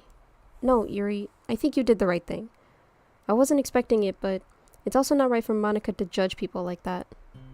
Tammie, how come even when I do something bad, you're being nice to me? Because nothing that you did is as bad as you make it seem in your head. Nobody's perfect. We have emotions and we can't hide them away. But you always amplify things in your head. Your mind turns a light rain shower into a hurricane. No. You wouldn't hate me for something as terrible as that. Why would I hate you? I can't hate someone for having emotions. What kind of friend would do that? Friend, you say? Yuri lifts her head. Tammie, I really like being friends with you. Sure. Thanks, Yuri. I like being friends with you too. I feel kind of awkward saying something like that, but I'm doing my best to help Yuri feel better. Yuri deserves the goddamn world at this rate. I love her so much. Anyway. Yeah. Shall we go? Sure. Yuri and I walk to the nearest water fountain. Once we fill up the water pitcher, we return to the classroom. What shenanigans are going on as soon as we get back? Tammie, do you like oolong tea? Yeah. Anything is fine. Very well. Yuri sets the temperature on the kettle to 200. Goddamn. Now it's time for the teapot. You really do this properly, don't you? Of course. I shouldn't do anything less when I'm making tea for others. Even if I'm not an expert on tea or anything? In that case, you'll only be even more impressed. Perhaps I will. Yuri fetches the teapot and begins measuring the tea leaves. Girl, if you don't just dump a whole like scoop in there, make that tea like a little extra strong. To my surprise, she even starts humming a bit to herself. You must be in a good mood now. Is that so? I was letting it show, and you noticed. I was doing a bit of thinking, and I decided that I would try expressing myself a little bit more. It turns out, it's not very hard for me to do. When it's you who's around anyway. Oh, okay. That's great, Yuri. Just don't push yourself too much. You're always worrying about me, Tammie. It's very endearing. Yuri wasn't kidding. I don't know if I can keep up with this. I watch Yuri pour a cup of tea for each of us. Tammie, I have another request. Do you mind if we sit on the floor today? Why do we want to sit on the floor?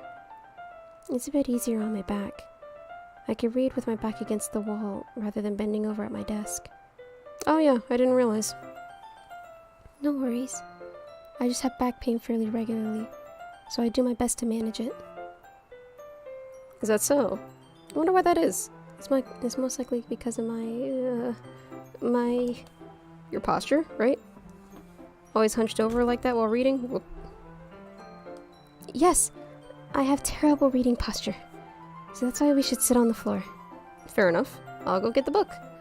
I retrieve the book from my bag. I have some chocolate as well. It's a bag of small chocolate candies that I keep hidden from Sayori's candy radar. I take it since it'll go well with the tea. Dem to taste! Dude, Yuri, fuck yes. Yuri and I then sit against the wall, teacups at our side. As if in sync, we assume the same reading position as last time, each holding half of the book. Except this time, our bodies are even closer to each other. Oh. I can't see too well. Yuri slides closer until our shoulders are touching. And once again, we just met this girl like 2 days ago. Yuri was always kind of cute, but when she's being less apprehensive, it's more than I can handle. Your teacup. Yuri hands me my teacup. Holding it with my hand that's not holding the book, I end up in a position that makes it even harder to focus. Because now I need to worry about making sure I don't accidentally touch her chest. I mean, sure. Meanwhile, Yuri hasn't noticed a single thing.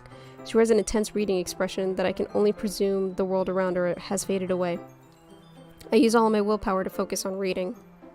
After a few minutes, I finally manage to relax a little. I put the teacup between my legs and fumble with the chocolate wrapper. Sorry. I briefly let go of the book to finish opening the wrapper. You can have as much as you want. That's okay. I won't take any. Are you sure? Well, if I touch it, then it might get smudges on the pages. Oh, you're right. I didn't even think about that. My bad. No need to apologize. I'll hold the book, okay? Are you sure? Of course. Fuck, she's so cute. Yuri opens the book with both hands. She holds it so I don't have any harder of a time reading from it. But as a result, her left arm is practically resting on top of my leg. Well, in that case, Yuri is already totally focused on reading again. I take a chocolate candy and pop it into my mouth. Then I take another chocolate and hold it up to Yuri. She doesn't even look away from the book. She simply parts her lips as if the situation was completely normal. Girl, I just met you. But that means I can't stop here. I apprehensively place the chocolate in her mouth. That's not in her mouth. You just, like, attached it to her tooth. Just like that, Yuri closes her lips over it. Eh? Yuri's expression suddenly breaks. Oh, she's so fucking cute. Did I just... Yuri looks at me like she needs to confirm what just happened. Tammie? Sorry. I guess I shouldn't have done that. That's...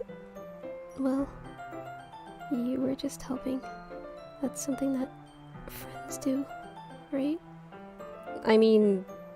not really in this kind of context, but... yeah. That's all it was. Yeah. Then... you don't need to stop or anything. I see. The situation has gotten really tense. Yuri tries to return to the book, but I can tell by her expression that even she can't focus now. My heart is pounding. I nervously take another chocolate between my fingers, but this time Yuri's eyes meet mine. How did it even come to this? Yuri doesn't avert her gaze. I notice her chest rising and falling to the rhythm of her breaths. I raise my arm. Like before, Yuri parts her lips, but it's different this time. I take a chocolate and place it in her mouth. I feel her hot breath on my fingers. God damn it, Monica! Okay, everyone! Hey! Yuri jolts back. It's time to share poems! Tammie, can you help Yuri put away the tea stuff, right? Yeah, of course. Okay, thanks! The spell is abruptly broken. I'll take care of the cups. Yeah. Yuri picks the teacups off from the floor. I pick up the bag of chocolates. In the end, we hastily clean up without so much as a word between us. I get the feeling this is something neither of us will have the courage to bring up. Monica fucking ruining everything. I'm out of water, so I will be right back. I'm just gonna go fill up my water cup, and then we'll decide who we show our poem to first, okay? Be right back.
Okay, I have returned. Sorry about all the cluttering you hear. Oh look, it's Cockblock Claire and her horrible timing. Fucking tell me about it. Okay, who should we show our poem to first? I'm thinking Monica, just so she can get off our nuts.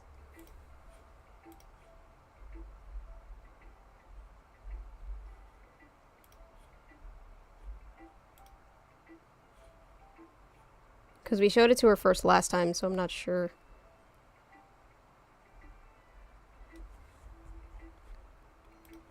Yeah, fuck it. Let's go, Monica.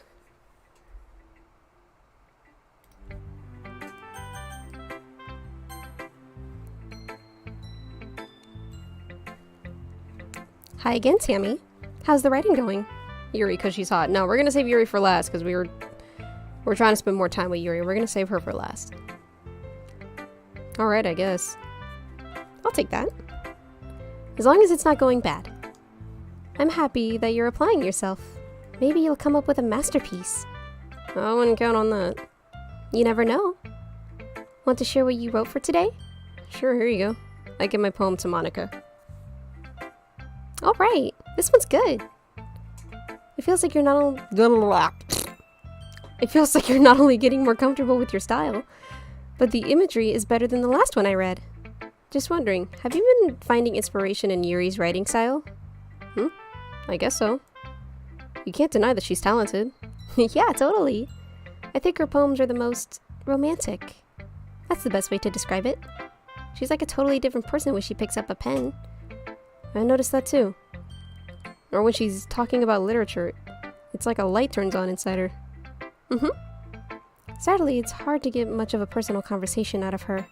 Trust me, I've tried. Who knows what goes on in that head of hers? I hope you don't mean that in a bad way, because for real, if you shit-talking Yuri, then we just gonna have to fight. No, of course not. I just meant that I wish she didn't keep so much to herself. But still, defending her like that? You must be pretty into her. Huh? You completely misunderstood. Calm down, I'm just kidding. Besides, I'm pretty sure she's already got a boyfriend. Wait, really? Yeah, a fictional one anyway.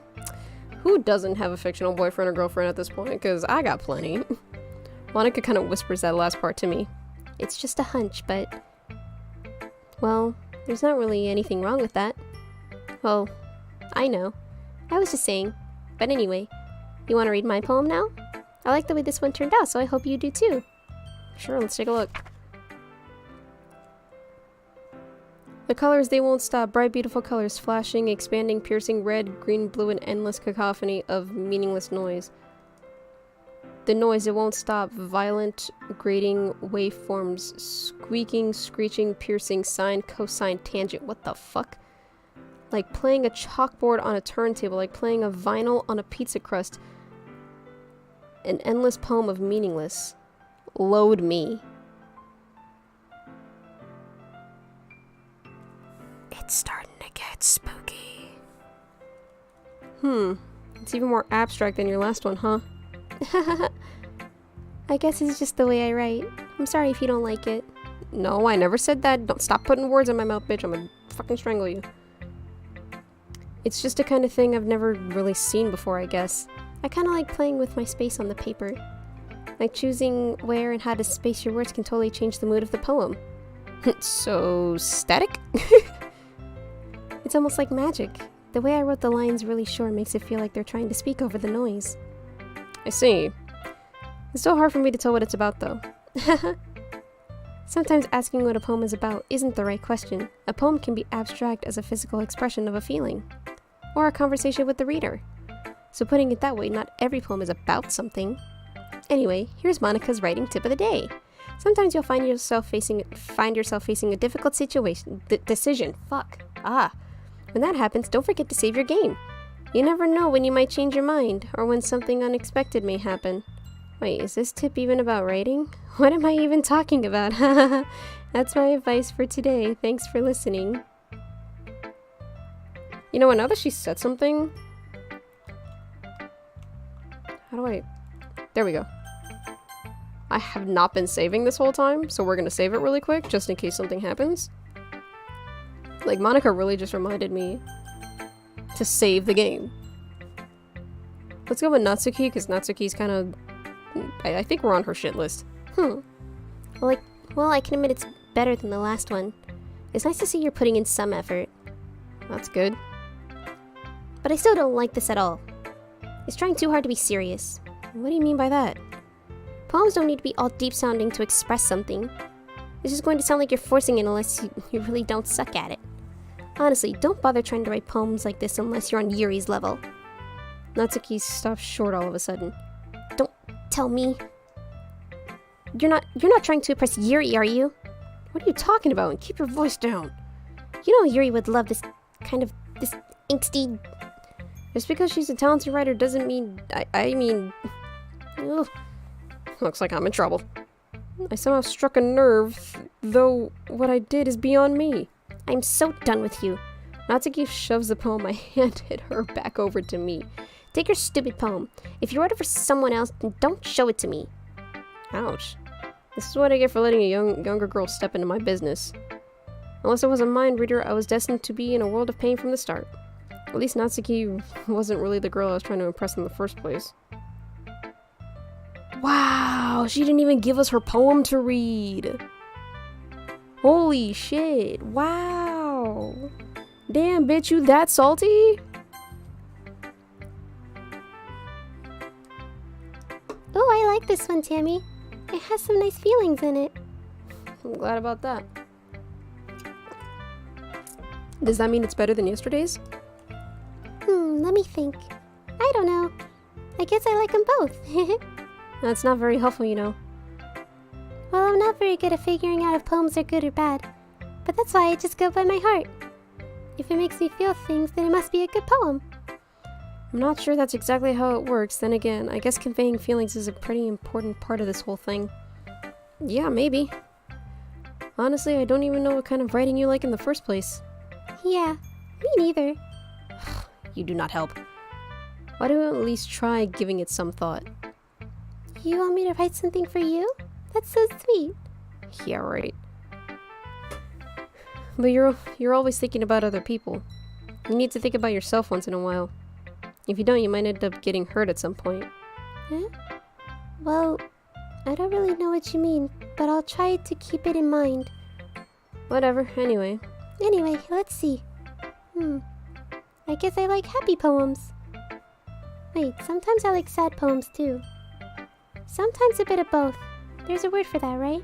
What's the word I'm looking for? Bittersweet. Yeah, I like things that are happy and things that are sad. Happy and sad? I can't see you liking something sad, Sayori. Well, I like happy the most. But when sometimes you have a little rain cloud in your head, a sad poem can give the rain cloud a little hug. And that makes a nice happy rainbow. Sayori, that was unexpectedly poetic. Like, holy shit. Yeah, it is? Maybe I'm getting better at expressing my feelings after all. Thanks, Tammie. I should go write that down then. Yeah, go for it. You can read my poem now, okay? This is a lot of fucking words. I'm not reading all this. Holy shit.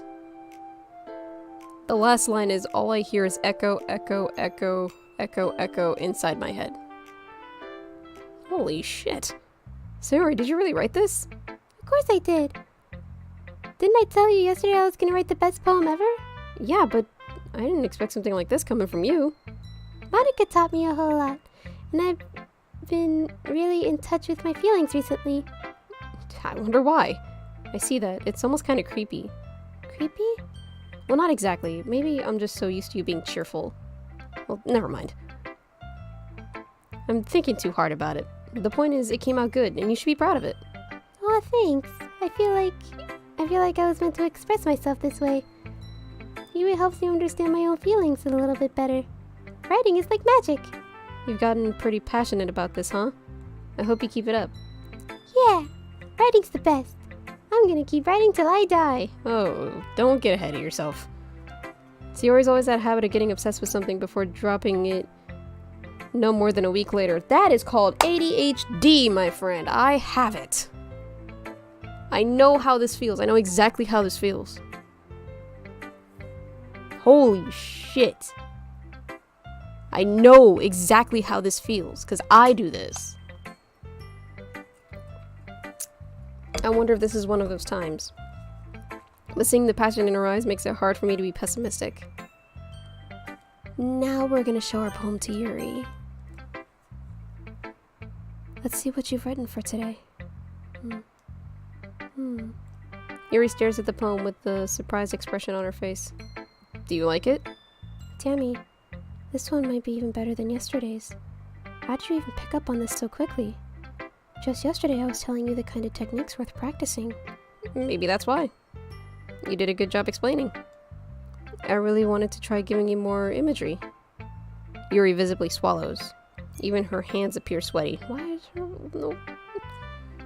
palms are sweaty. I'm not used to this. Used to what? I don't know. Take your time, girl. Damn. Yuri breathes and collects her thoughts. I know that Yuri likes to think before she speaks, so I offer that patience to her. Yeah. Just being appreciated like this, I guess. It probably sounds really stupid, but seeing someone motivated by my writing, it just makes me really happy. Are you saying that you've never shared your writing before? Yuri nods. I don't believe it. I really only write for myself. And besides, people would just laugh at me. Do you really think that? Again, Yuri nods. Even your close friends? Well, Yuri doesn't respond to that. I wonder why. Anyway, do you want to share the poem you wrote today? yeah, I do. If it's with you. God damn, Yuri, I'm not reading all this either, but the last lines are a rush of blood, classic Pavlonian conditioning. I slice the bread, and I feel myself again. Okay. I was a little more daring with this one than yesterday's. I can see that. It's a lot more metaphorical. I don't know if it's my fault, but I can't begin to imagine what this poem is about. That's right. It's a bit closer to my preferred writing style, using the poem as a canvas to express vivid imagery and conveying emotions through them. If I take it at face value, then I can't even figure out what it's supposed to mean.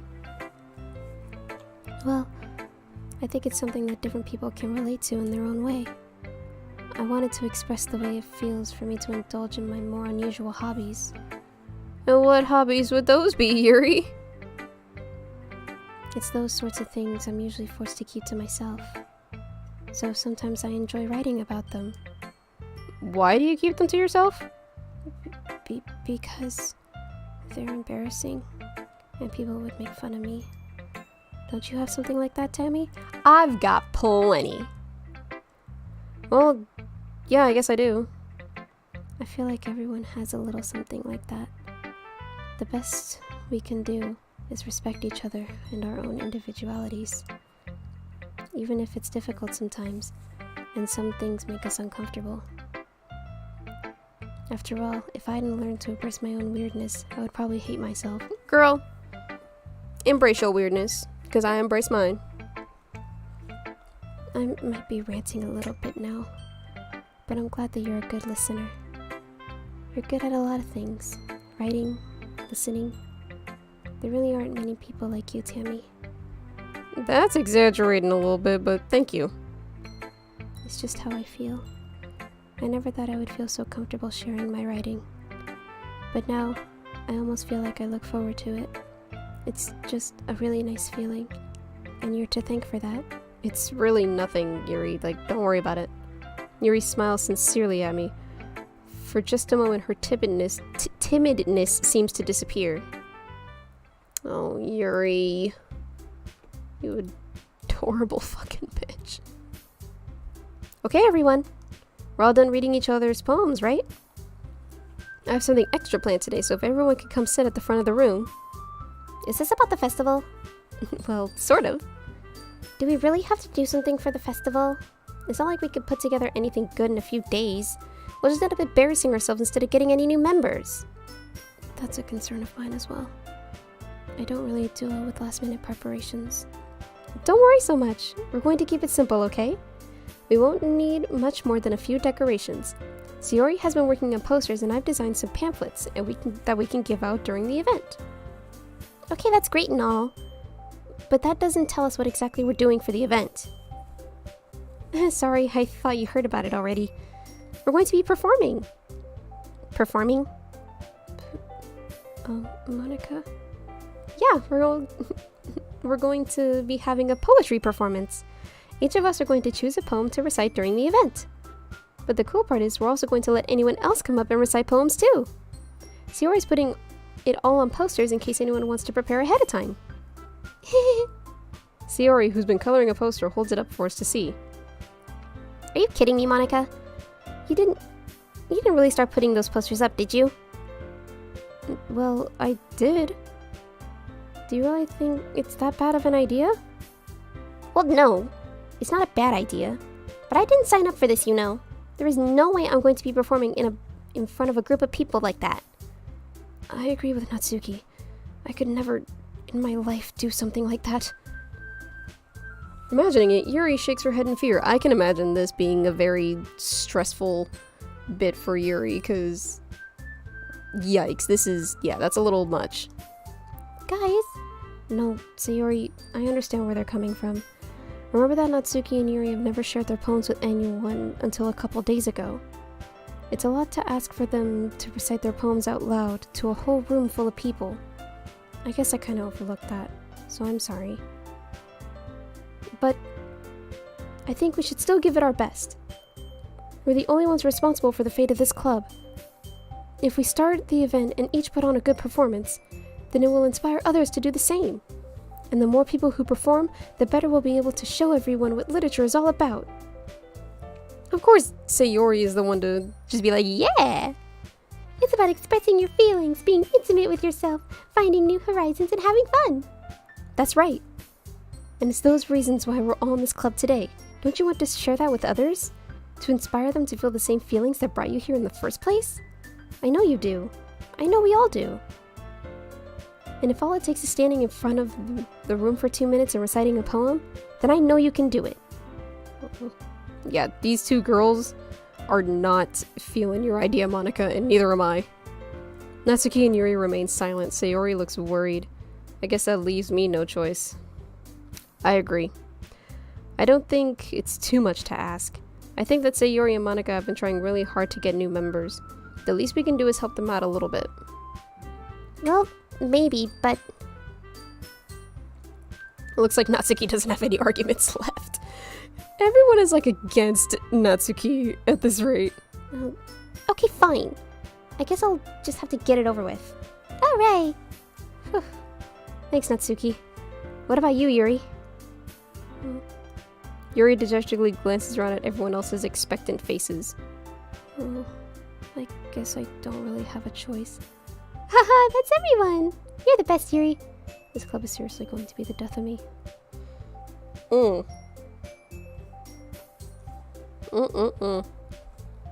gosh, you'll be fine, Yuri. But anyway, let's move on to the main event. I want each of you to choose a poem of yours. We're all going to practice reciting them in front of each other. No way! I did the wrong voice for Natsuki, whatever. Monika, this is too sudden. Well, if you can't recite the poem in front of the club, how do you expect to do it in front of strangers? Oh no. Don't worry. I'll start off to help everyone feel a little more comfortable. Can I go next? Of course. Now, let's see. Monika flips through her notebook to a specific poem she had in mind for herself. Then she stands at the podium. The title of this poem is called The Way They Fly.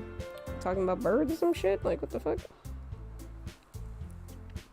Ahem. Monika begins reciting her poem. Her clear, confident voice fills the room. More than that, her inflection is pristine. She knows exactly how to apply emotion behind each line she recites, bringing the world to life. Bring the words to life, not the world, the words. This is something she's done before, or is she simply a natural? She was part of the debate club. She knows how to speak in front of people. I glance around me. Everyone has their eyes on Monika. Sayori looks amazed. Yuri has an intense expression on her face that I don't understand. Finally, Monika finishes the... oh shit. Another word. Recitation? Recitation? That sounds right. No? Yes? I don't know. The four of us applaud. Monika takes a breath and smiles. That was so good, Monika! Thank you very much. I was hoping to set a good example. Are you ready to go next, Sayori? I'll go next. Whoa, Yuri's all fired up all of a sudden. Yuri clutches a sheet of paper between her hands and stands up. Keeping her head down, she walks quickly over to the podium. This poem is called... Yuri anxiously glances over at each of us. Yeah, because she's fucking... she is the anxiety-filled one. Like, this is the one where you have to make sure she is okay every second of the day. You can do it, Yuri. It's called... After Image of a Crimson Eye. Whoa. Sounds hardcore. That sounds like some Edgar Allan Poe shit. Yuri's voice shakes as she starts reading the poem. Just a moment ago, she practically refused to do this. Why is she suddenly putting in so much effort? Why are we putting in effort in writing poems in the first place, protagonist? Answer that question. As Yuri gets past the first couple of lines, her voice changes. It's almost like what happens when Yuri gets absorbed into her books. Her quivering words transform into sharp syllables of a fierce and confident woman. Okay, go girl. The poem is full of twists and turns in its structure that she enunciates with perfect timing. I can't read. This must be a rare glimpse into the whirling fire Yuri keeps concealed inside her head. Suddenly she finished. Everyone is stunned. Yuri snaps back into reality and glances around her as if she's bewildered, even herself. It's up to me to save the situation. I'm the first to start applauding. Everyone joins me afterwards and we give Yuri the recognition she deserves. Because she deserves all of it! This girl is trying so hard, she deserves all of the recognition. But we're caught so off guard that we must have forgotten. As we applaud, Yuri holds the poem to her chest and rushes back to her seat. Hold on. Oof.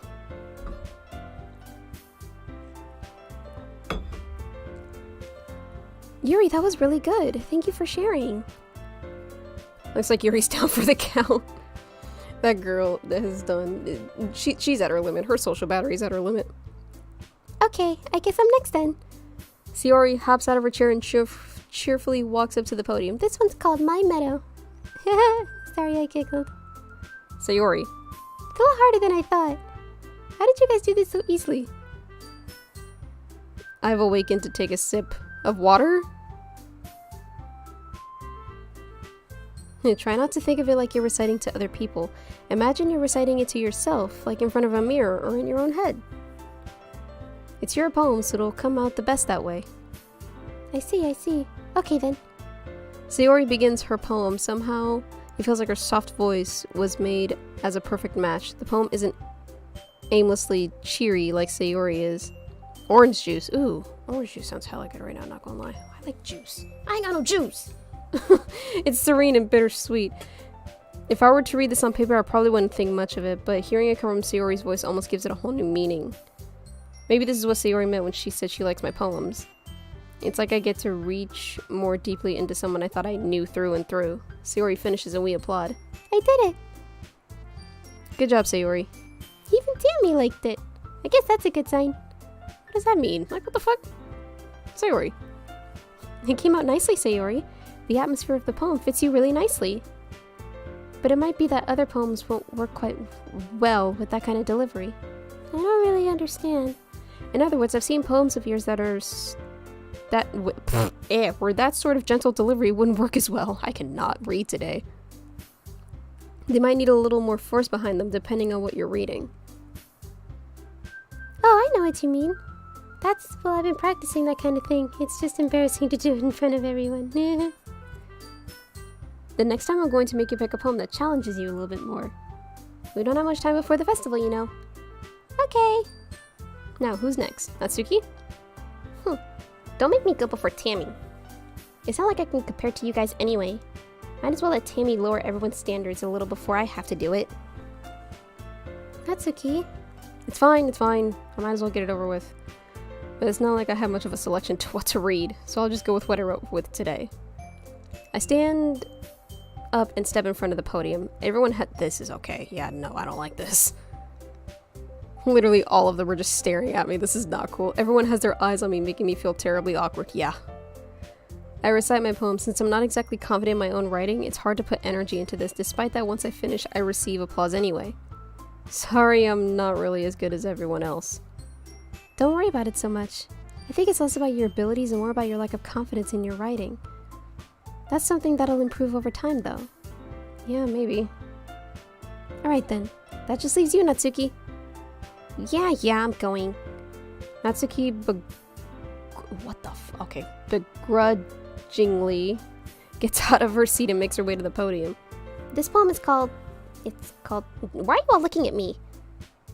Because you're presenting. Anyway, this poem is called Jump. Natsuki takes a breath. Once she starts reciting the poem, her sour attitude disappears a little. While she's still a little unenthused, her poem has a rhythm and rhyme to it. It's Natsuki's trademark style. I almost said traditional. That does not say traditional. And it works surprisingly well when spoken aloud. The words feel like they bounce up and down as if giving life to the poem. Natsuki finishes and everyone applauds. She huffs back to her seat. That wasn't so bad, was it? Easy for you to say. You'd better not make me do that again. Yeah, well, do you at least feel prepared enough to recite a poem in front of other people? I mean, doing it in front of other people will be way easier. I can put whatever face I want for other people. But when it's just my friends, it's just embarrassing. That's a surprise, Natsuki. I think it would be the other way around for me. Well, that's just how it is, so... Well, I guess in that case, I won't have to worry much for... I won't have to worry about for the festival. That said, I want to thank everyone for coming through. It might be hard, but I hope that you have an idea of what it's like now. Make sure to pick a poem and get enough practice before the festival, okay? I'll be making pamphlets, so let me know ahead of time what you'll be reciting. God damn, I should probably find some other poem to recite instead. That's fine too. It doesn't have to be your own. I'm already pleasantly surprised that you're putting in all this effort for the club. I'm literally part of the literature club. You think I'm not gonna put an effort into this? Let's face it, I'm only putting in so much effort for Sayori's sake and Yuri's, so the other two can go fuck themselves. It makes me really happy. Yeah, no problem. Okay, everyone. I think that's about it for today. I know the festival is coming up, but let's try to write poems for tomorrow as well. It's working out really nicely so far, so I'd like to continue that. As for the festival, we'll finish planning tomorrow. Then we'll have the weekend to prepare. Monday's the big day. I can't wait.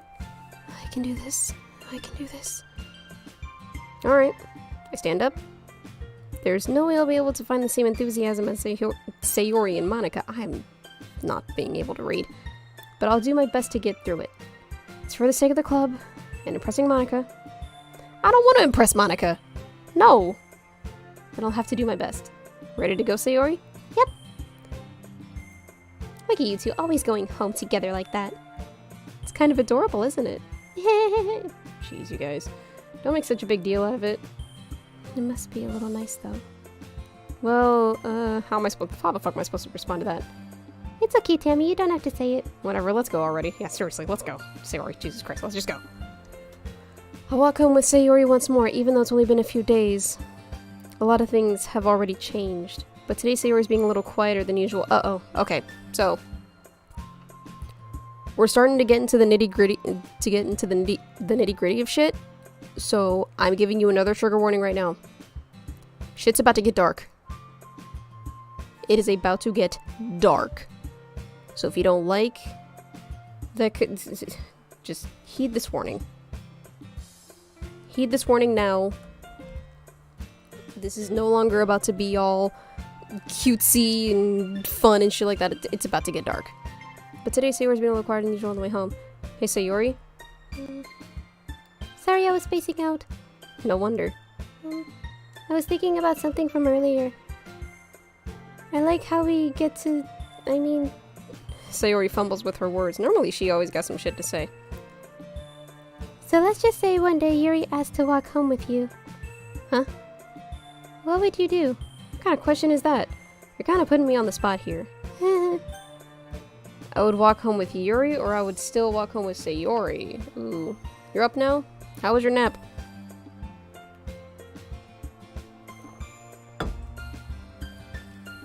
I would walk home with Yuri. Walking home with Yuri, huh? Why does the thought of that make my heart pound? I mean, given how hard it is for her to socialize, I would feel awful turning her down, so... Isn't she so beautiful and smart? That has nothing to do with what I just said. Come on. Sayori, come on. You admitted it. Jesus. There's not even any point in speculating something that's never going to happen. Well, maybe. But I just like to think about it. I'm up because you said it was gonna get real. Yeah, it's about to get a little... It's not long before... Oh, it's not long before you won't need me anymore, you know?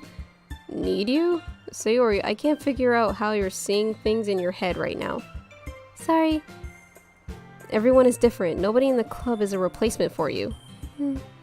If you say so. The conversation trails off and I'm left feeling awkward. But it was kind of her fault for trapping me with such a weird question. I can't just lie to her. But if there's something that makes her happy, I would hate to take that away from her. That's why I said there's no point in speculating. Then again, the festival is only a few days away. Who knows what will happen in that time? I do! I know what'll happen. Okay, we're gonna make a poem for... Let's... Oh yeah, it's about to get really real. Pastry, whose words should I choose? Should I choose Sayori's, Natsuki, or should I just keep going down the Yuri line even though it doesn't matter?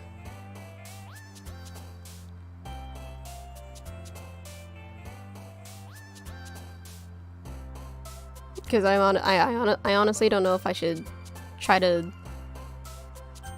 pick something else or if I should just continue down the Yuri line. Okay, I'll try to go down the Yuri line more. Existence, graveyard, determination, eternity, vibrance, contamination. No. I clicked on death and Sayori jumped. Yikes. Horror, secretive, despise. Fuck. Hopeless, agonizing, incapable, essence, vertigo, whisper. Ah, shit. Vitality, uncontrollable, tenacious.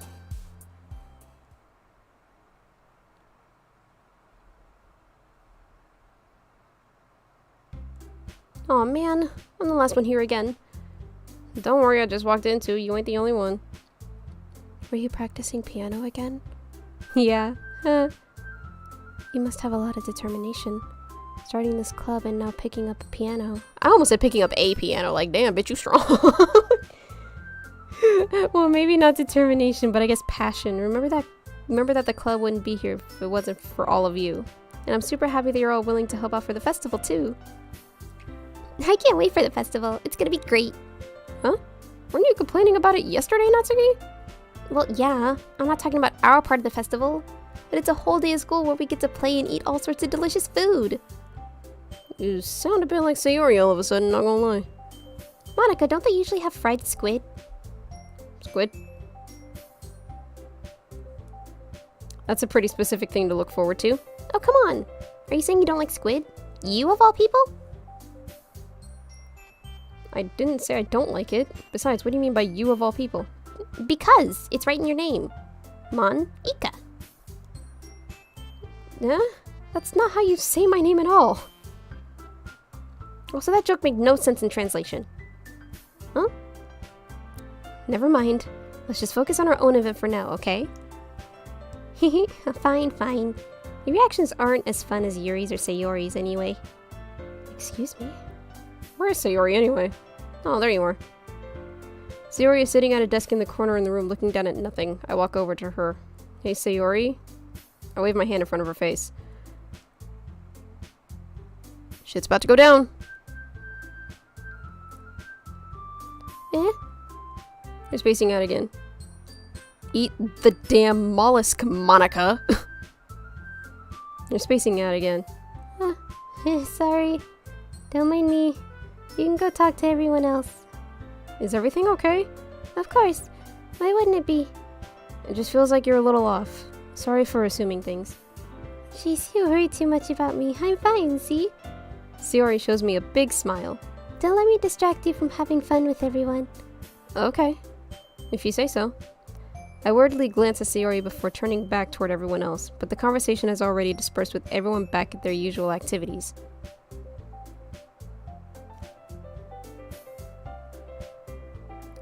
Can I get a translation of what you're trying to say, Amaya? Maybe I should ask Monica if she noticed anything about Sayori recently. Since they've been preparing for the festival, they must have been spending a lot of time together. I timidly approach Monica, who is shuffling through some papers at her desk. Tammie, what's up? Hey, this might sound a little strange, but have you noticed anything up with Sayori recently? Anything up with her? In what way do you mean? Maybe I'm reading a little too much into this, but she seems a little downcast today.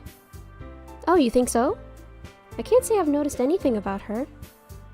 Monica peers across the room at Sayori, who is idly dragging a rubber eraser up and down her desk. Maybe there is something on her mind.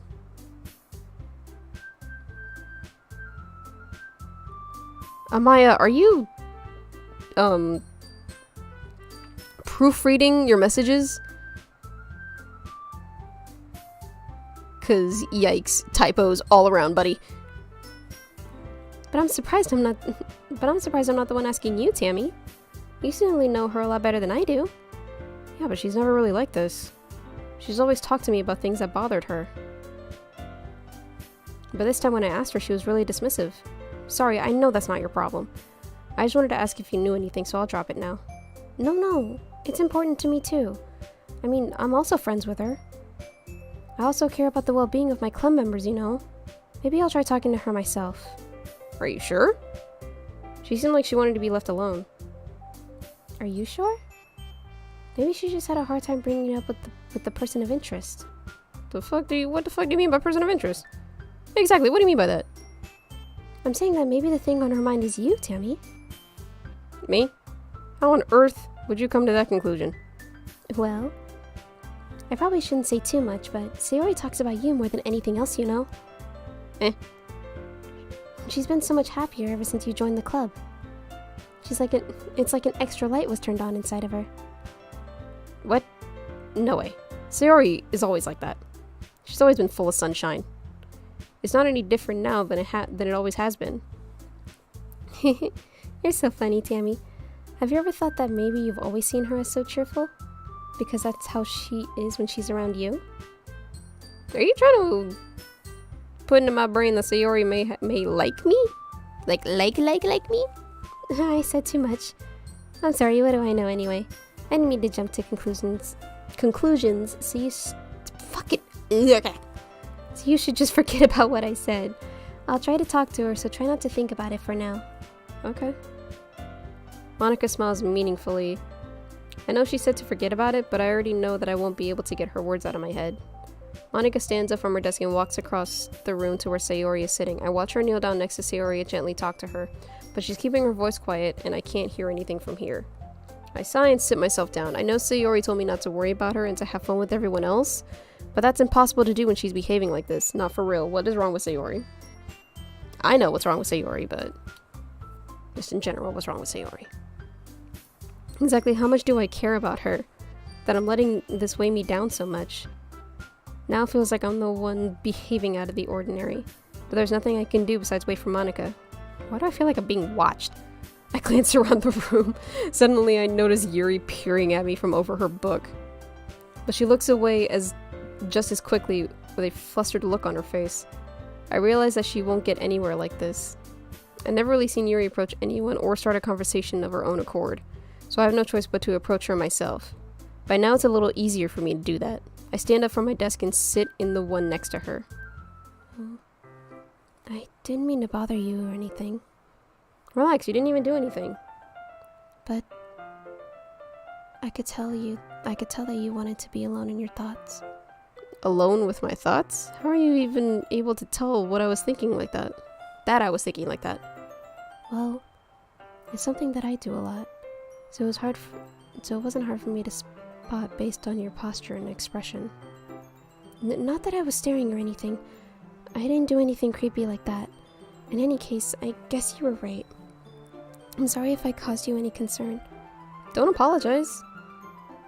Your troubles are the only concern for those who are willing to share in that concern. Of course, there are certainly those who find the most comfort in keeping to themselves.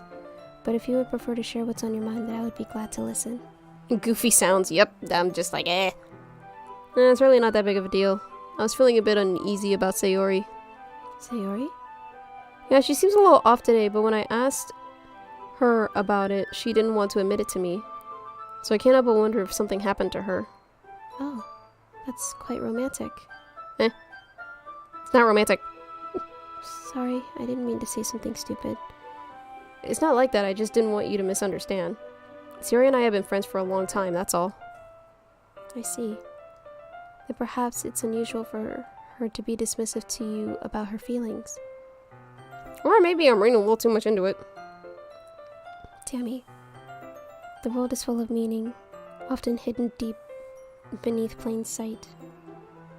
There are many untold mysteries behind every person, no matter how well you may know them. So you think that there might be something behind it after all? I think that Sayori is a very complex person. Fuck this word. Okay, mannerism? Mannerism? Does your back hurt from carrying this VO? No, but my throat hurts. Her mannerisms on the outside don't always match what may be going on inside of her head. And she may not always know what she wants. I noticed her strange behavior today too. And I also feel some concern for her. But in your case, it looked like she was fully occupying your thoughts, wasn't she? Well, I guess that was the case. Sayori. She really means a lot to you, doesn't she? I guess. But you don't need to put it that way. We're just good friends, that's all. Your throat hurts from speaking? Yeah. Actually, fucking hurts. Like, that's why I'm drinking so much water.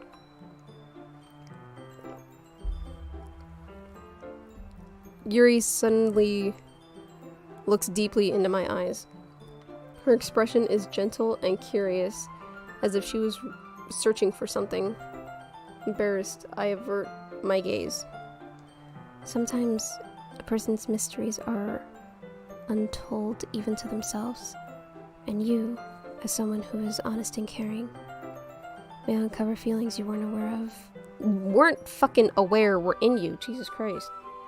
That is, I think that she would be a very fortunate person to have you feel that way about her. Yuri, you're giving me too much credit. I'm a pretty simple guy, so I think I'm pretty good at understanding my own feelings. I'm not nearly as sophisticated as you. That's not a compliment, is it? It is what it is. It is what it is. We did not just tell Yuri it is what it is.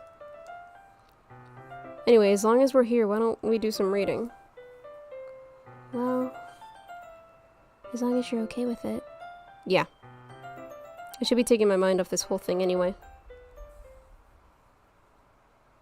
Yeah, I've been going at this for about 2.5 hours. Because the shit's long. Okay, everyone. After some time passes, Monica calls out to the club room. Why don't we share our poems now? Before I know it, everything is back to normal. We go to retrieve poems. I do the same. I make eye contact with Monica and she smiles at me. I wonder what she was talking about with Sayori. Let's talk to Monica. Because maybe she'll have some information on Sayori. Hi, Tammie. Have you thought about what you want to submit to perform at the festival? Jesus.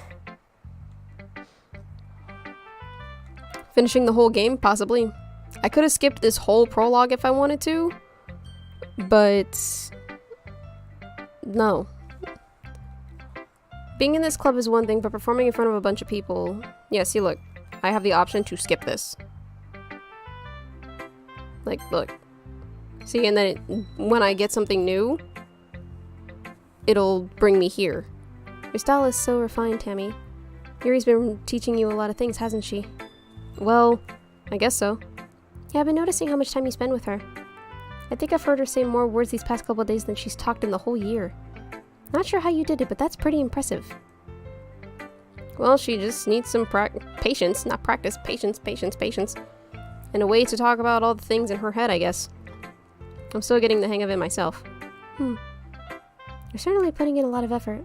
You must really like her. Maybe not. I don't know. Maybe I do like Yuri. It's awfully suspicious, you know. Spending time with her in the club room every day.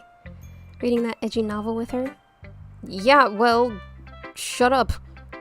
I just feel bad that she has a hard time socializing. Maybe she wants to make sure she doesn't spend all of her time alone. Besides, the novel isn't too bad either, you know. Alright. I get you. Just be careful, alright? I know that Yuri isn't used to opening herself up. So if something bad happens while she's vulnerable, then it could be really hard for her. Her books aren't a total escape from reality. They're just a bandage. You say that like I'm gonna fucking hurt her. What? Seriously, Monica. Sorry, I didn't really mean that. If anything, she might accidentally hurt herself. Anyway, I'll share my poem with you now. Alright. An old tale of a lady who wanders earth, a lady who knows everything, a beautiful lady who has found every answer, all meaning, all purpose, and all that was ever sought. And here I am, a feather. Okay, this is long. The last line is, and with a breath, she blows me back afloat, and I pick up a gust of wind. See? And I can just skip over the shit now. Let's go talk to Natsuki. Yeah, no thanks. You didn't even... Next! Wow! Dude!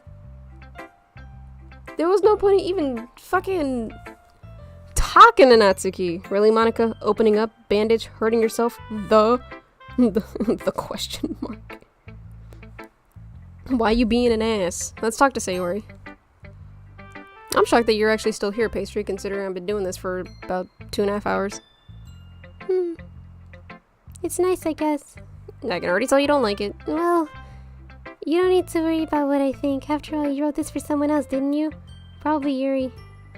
I didn't write this for anyone specifically. Maybe. But that's not really what I meant, though. But it's okay. You're making new friends just like as I was hoping. And it makes me really happy. And you're happy too, right? In this club? Well, of course I am. Good. That's all that matters to me. Thank you, Tammie. Sayori, are you okay? Huh?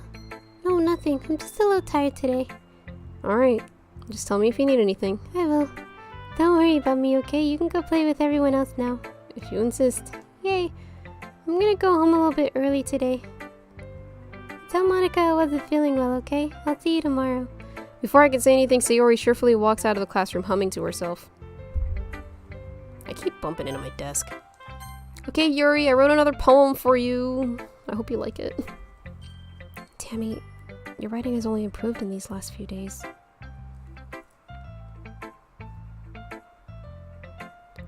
Every poem you've shown me has been nothing short of spectacular. Fuck, I can't fucking read.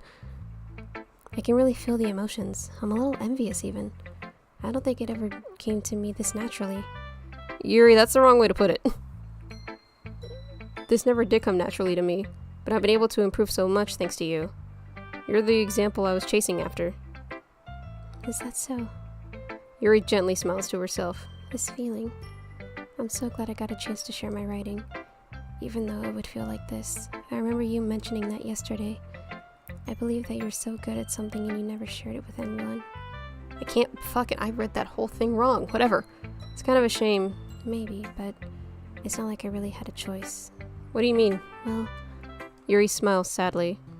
Tammie, during lunchtime I eat by myself. Did you know that? It's a great time to find a quiet spot and do some reading. In fact, I always have some books with me. You could say I really enjoy reading. Well, that's one way to put it anyway. But books are so full of amazing and inspiring people. People you want to fall in love with. Or people you would... What the fuck? Or people you just know would make a really good friend. Goddamn. Cheerful people who always put a smile on your face.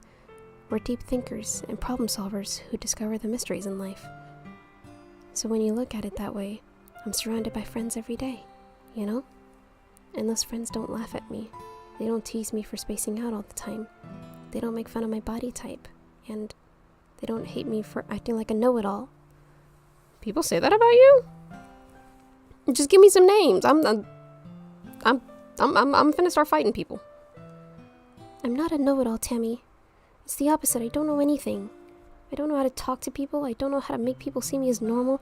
I don't even know how to make myself happy. Oh, Yuri. I have all these feelings. And all I can do with them is read and write. But it wasn't until now that I started sharing it with you that I really understood what I was missing all this time. But I haven't really done anything. No, that's wrong. Just being patient and respectful, that's really important to me. I know I'm a difficult person, Tammie. I speak too slowly, I second-guess myself all the time. I read too deeply into things, but every time, you always treated me just like anyone else. It's so rare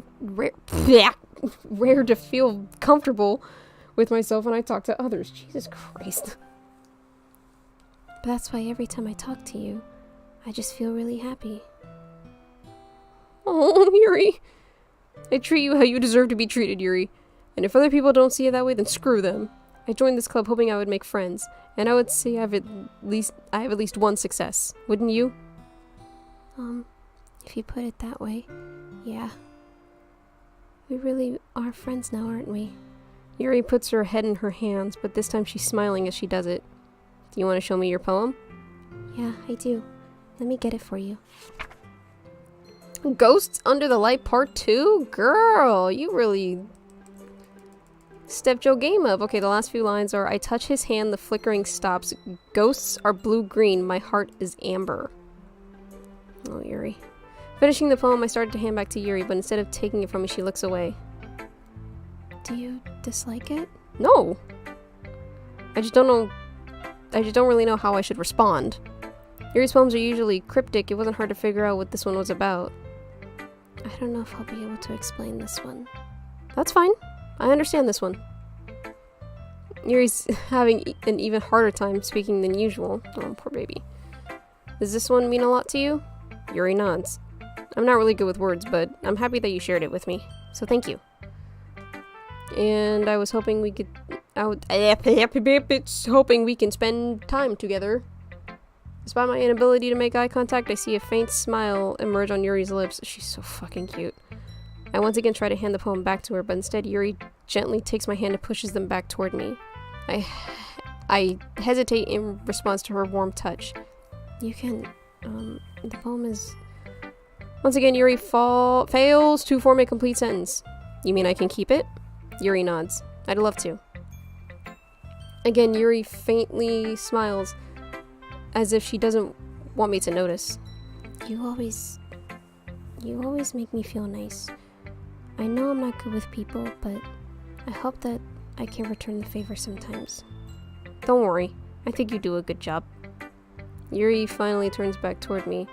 I guess we should move on before Monica says something. Right, that bitch is always putting her nose in our goddamn business. And I'm sure we can talk later. I'm sure we will. With that, Yuri timidly smiles at me and I return to my seat so I can put her poem away. Alright, I have the option to skip. Okay, you three. So, basically what the problem here is that Monica is explaining that she is going to be making pamphlets for the festival.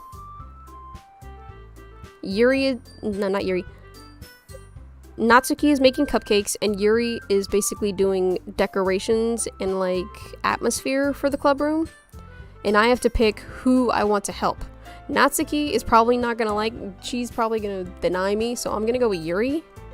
Because Sayori is also helping Monica. So we're gonna go with Yuri.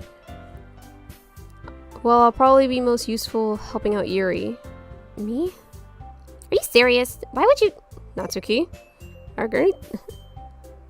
Is this the first skip? No, I've skipped like practically everything Monica says. I can already tell you're about to say something mean. No, I was just saying... So you'll be helping Yuri then, Tammie? Yeah, that's literally what I fucking said. I'm glad. I have a bad habit of overthinking these sort of things. So I think your assistance will be very useful. That's great to hear. Natsuki, will you be able to handle the baking yourself? I mean, yeah, I already said I would be fine. Everyone can tell that Natsuki's feeling a little sour, considering we've been bullying her this entire time. So is that everything we need to go over? Yeah, that should be about it. Are you guys excited? Well, excited might not be the right word, but I suppose I'm looking forward to it a little bit. Do you feel the same way, Tammie? I guess you could say I'm interested in how it'll turn out. I wouldn't say excited. That's good enough for me. What about you, Natsuki? Natsuki. What?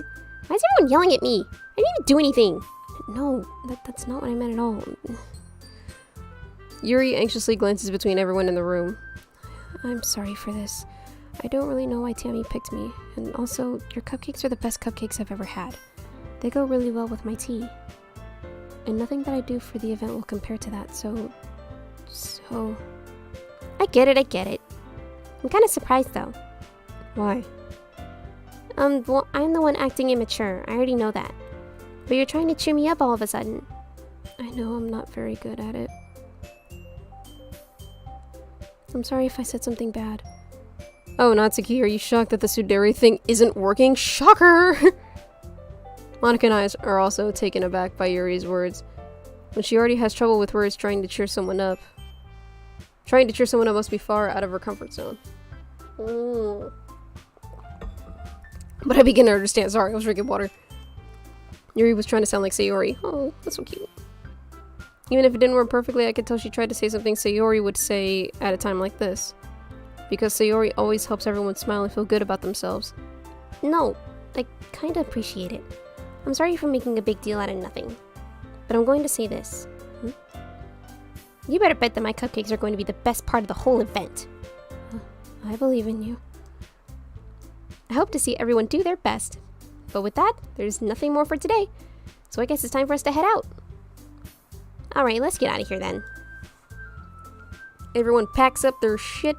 I follow Monica and Natsuki out the door as they chat between each other. I turn around. Sorry, I realize I don't have any way of contacting you this weekend. Yeah, why don't you, give me your number? I can't believe that slipped my mind. Should I give you my phone number? I think that would be the best way, yes. Speaking of Sayori, where the fuck is she? She went home early. If you were listening or anything like that, she went home early. Alright then. Yuri and I exchange phone numbers. Okay, I'll be stopping by your house on Sunday. My house? Is that a problem? Not at all. I just thought I'd be the one going to your house since I'm helping you. I suppose that makes sense, but if you don't mind, I would prefer going to your house. Alright, sure. Won't be a problem. I just gotta clean my room. I decided not to press Yuri for a reason. It's not like it should matter much either way, so I just need to make sure my room is clean. See? Hope I managed to make myself useful in some way. I'm not nearly as creative as you are. Don't underestimate yourself, Tammie. I think that we'll make a very productive team. Even if you only chose me because you felt bad. No! What the fuck? I would never do that! I chose you because I've been spending the most time with you and I think you're super fucking adorable. I don't know, it's difficult for me to come up with any other reason you may have chosen me. You're forgetting the one reason with the most common sense. I chose to help you because that's what I want to do. Boom. But... Yuri thinks to herself with an extremely tense expression. Yuri, you're overthinking this. You wanted me to point out when you're overthinking, right? I didn't realize. I'm telling you. I want to. That's all there is to it. Do you believe me? Yuri thinks really hard. She looks straight into my eyes for a long while. I believe you. As if it took her tremendous effort, Yuri finally says that and relaxes her expression. And I'm really looking forward to Sunday. What is it, a Friday? Like, what the fuck? I am too. With that exchange, I make my way out the door and Yuri follows. Okay, so... saving... Oops. Okay, so now I have 2 save slots for that. So I'm going to start skipping. Okay, didn't skip much. I'm beginning increasingly anxious about Yuri's upcoming visit. I keep telling myself there's no reason to be nervous, but it doesn't help much. Yuri is clearly an introvert and also an intimate person in general. Sweet. Introverts. Meanwhile, we've been texting occasionally. She was extremely apprehensive at first, but it wasn't long before I was learning more about her.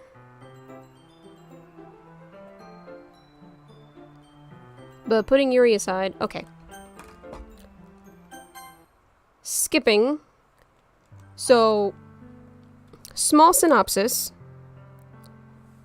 Once again, trigger fucking warning. Trigger fucking warning, you guys. I cannot express this enough. Sayori suffers from an extreme depression. Apparently, she has suffered depression for basically her entire life and is now confiding in us that she has depression. We went over to her house to... Fine. Thank you. We went over to her house to see if she was okay. We're hugging her right now and basically explaining, like, everything is going to be okay. You're gonna be just fine. And all that sort of shit, right? So, once again, Sayori has depression. We went over to her house to comfort her and tell her that we'll always be there for her and we know what's best for her. We also try to invite her to come help Yuri with everything that she's doing, but she kind of refused. I'm fast as fuck, boy. Okay, as I approach my house, I see something that makes me feel a moment of panic. Oh, fuck, Yuri's here. Oh my god.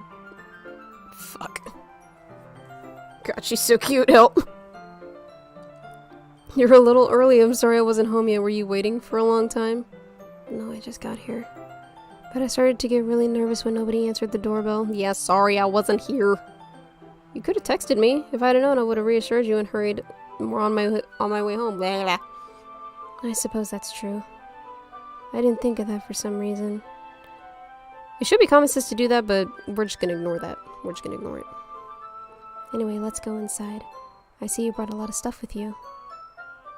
Did you manage to find everything I asked you to buy as well? Yeah, pretty much. Hope I got everything. I'm sure it'll be fine. Okay, so I'm just gonna start clicking through. Basically, we are helping Yuri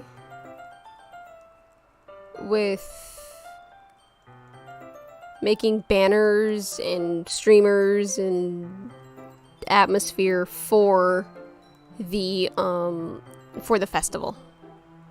I can't skip this because I haven't been through it on this.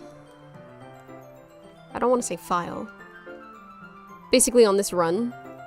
Like I haven't gone through Yuri's shit on a run before, because last time I played this, I did Natsuki. Not all Natsuki, I think I balanced it between Sayori and Natsuki last time.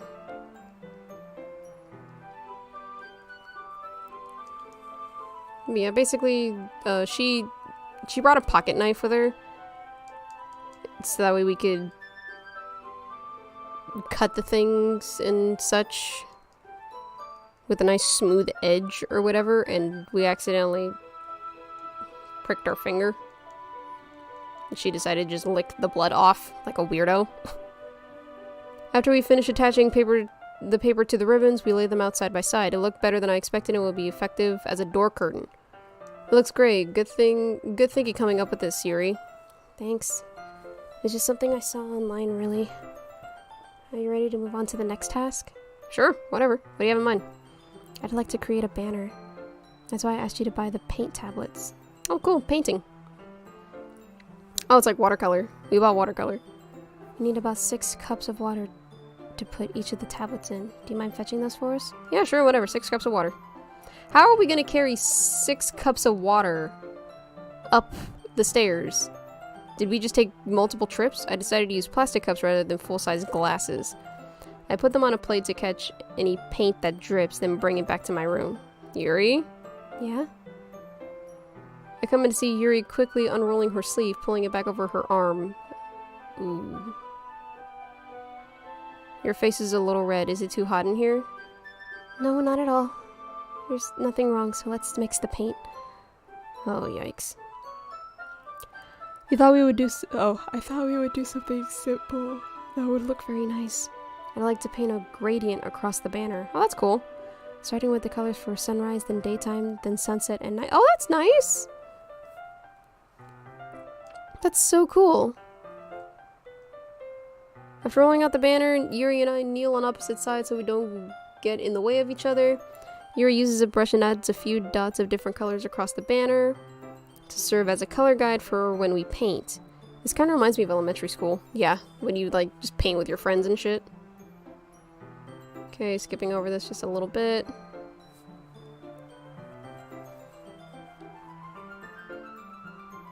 Oh, we accidentally bumped into her noggin. Are you hurt? No, I'm not hurt. It just startled me, that's all. I should have asked you to get it for me. Paintbrush. And now there's paint on her face. Is there something on my face? Yeah, I accidentally got paint on you. Sorry, it's totally my fault. I'll get a towel right away. I rush out and fetch a small towel, then I dampen it with hot water. I return to my room and kneel back down in front of her. Oh. God, she's so fucking adorable. So yeah, we just kind of caress her face with a fucking towel for a little bit. The moment is over as soon as it began because I clicked through it like crazy. Yuri picks up her brush again, but her movements seem clumsier, like she's unable to focus.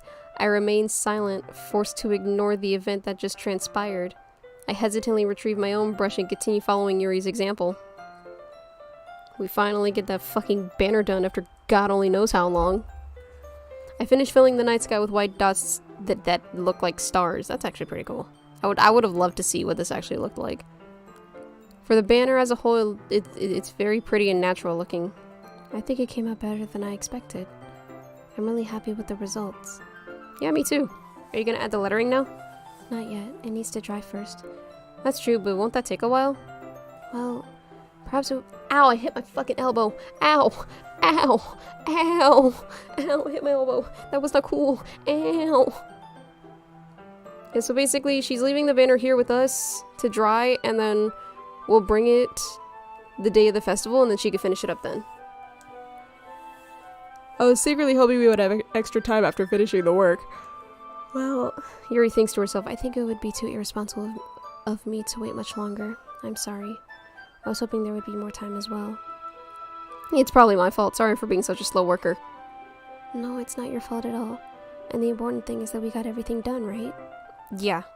So, I shouldn't be disappointed or anything.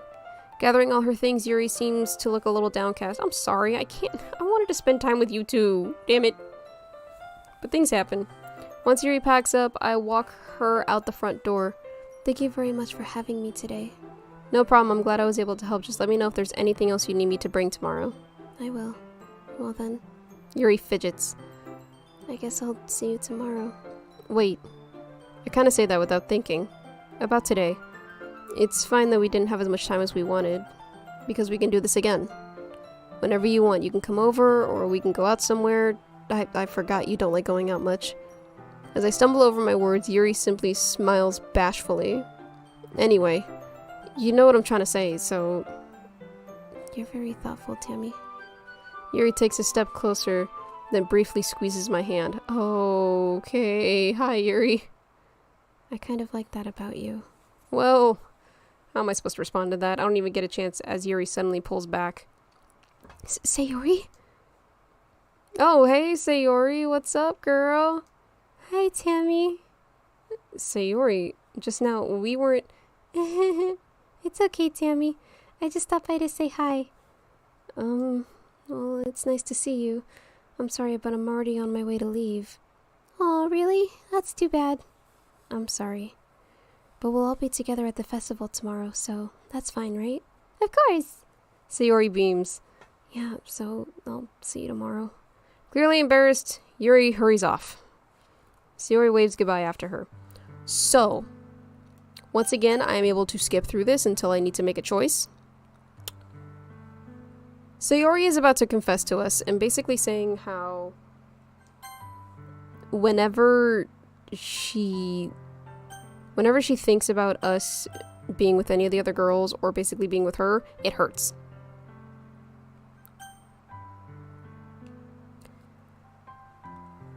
She just confessed to us, and we've already told her that we know what's best for her. So you will always be my dearest friend, since I already chose that other option before. You'll always be my dearest friend. Oh wait, no, I already did this option before. Basically, she's mad. She basically gets upset and runs off. I should have chose I love you, because I didn't get that one yet. Whoa, too much. Too far. Okay. I'm gonna empty my bladder. I will be right back. So bear with me.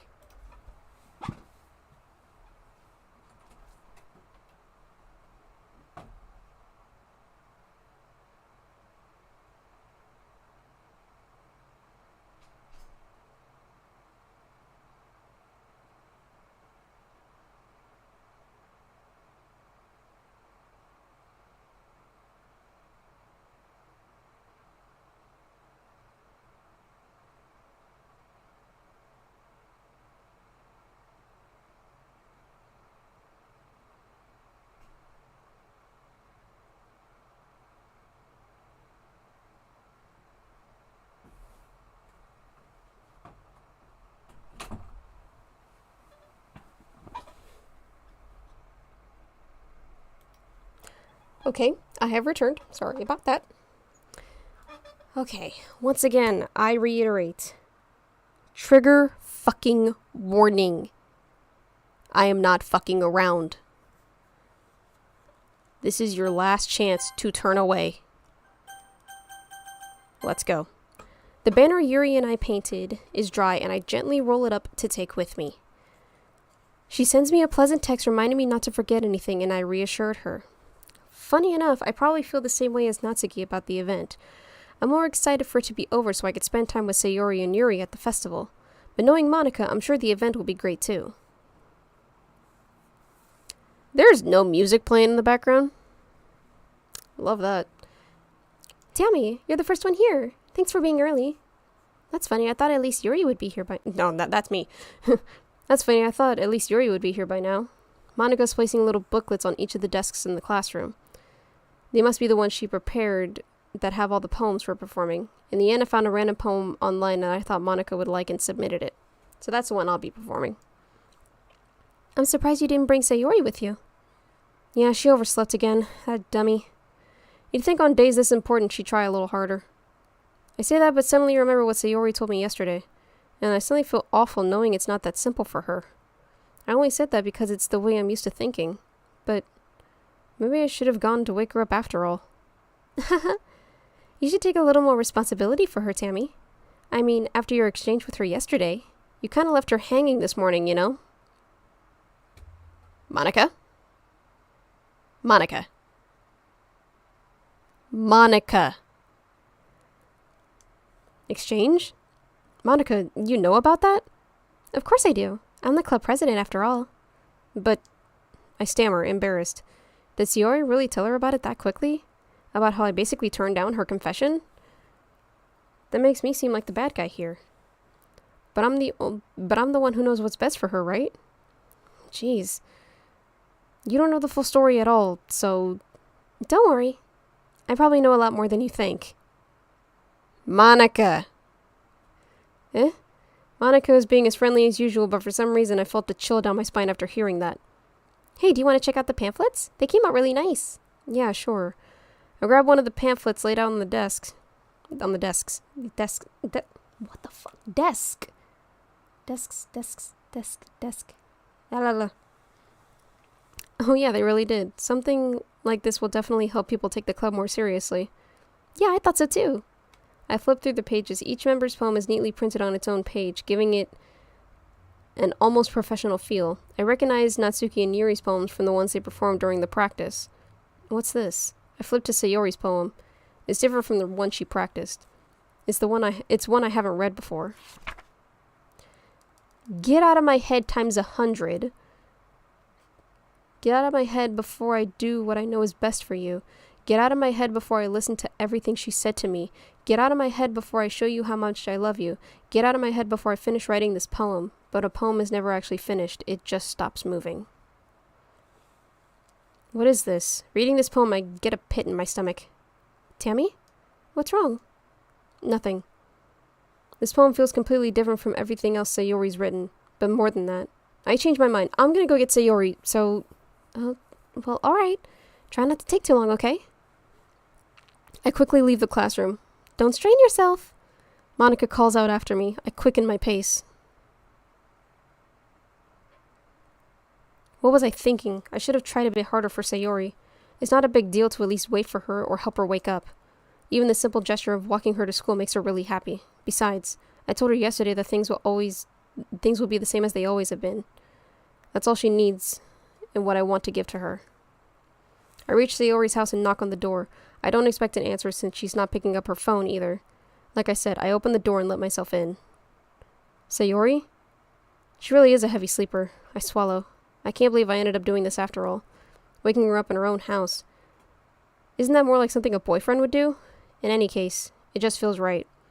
Outside Sayori's room, I knock on her door. Sayori? Wake up, dummy. There's no response. I really didn't want to have to enter her room like this. Isn't it kind of a breach of privacy?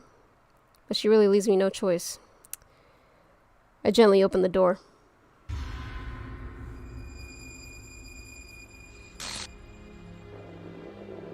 This is what I meant.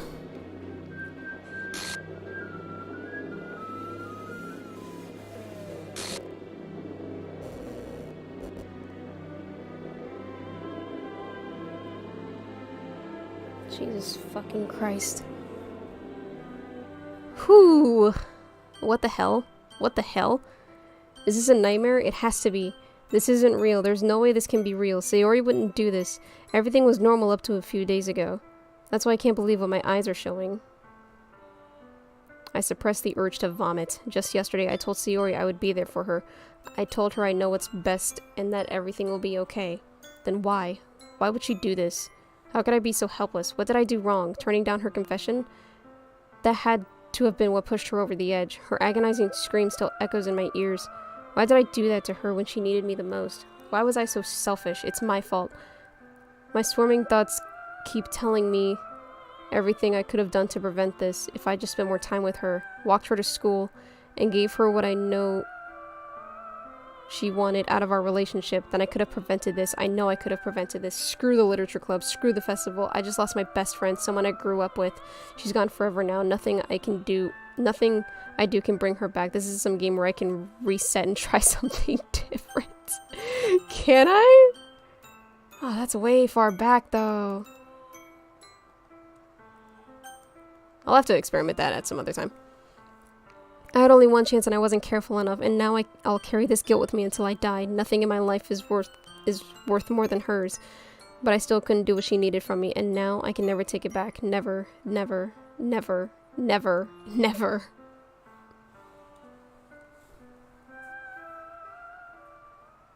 That's what I meant, and it's only gonna get worse from here, so...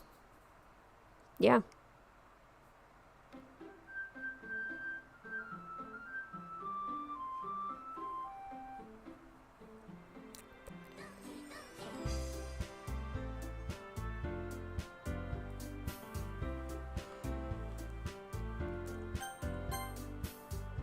I can still load the- hold on. What happens if I... file error, character slash Sayori.chr. The file is missing or corrupt. The save file is corrupt, starting a new game. Whoa!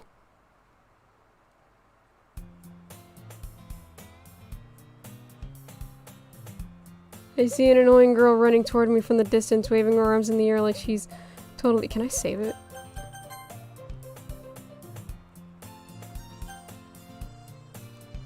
That girl is my neighbor and good friend since we were children. You know, the kind of friend you never see yourself making today, but it just kind of works out because you've known each other for so long.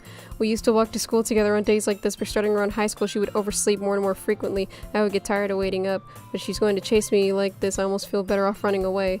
However, I just idle in front of the crosswalk and like catch up to.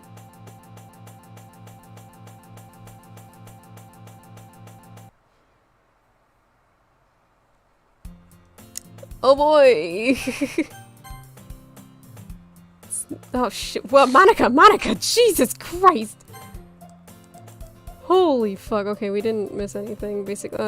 Monica. Oh my goodness, I totally didn't expect to see you here. It's been a while, right? Yeah, it has. Monica smiles sweetly. We do know each other. We rarely talked. We were in the same class last year. Monica was probably the most popular girl in class, smart and athletic. Basically, she's completely out of my league. Yeah, right, Pastry? Well... So having her smile at me so genuinely feels a little...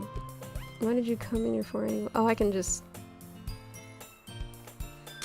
Hey!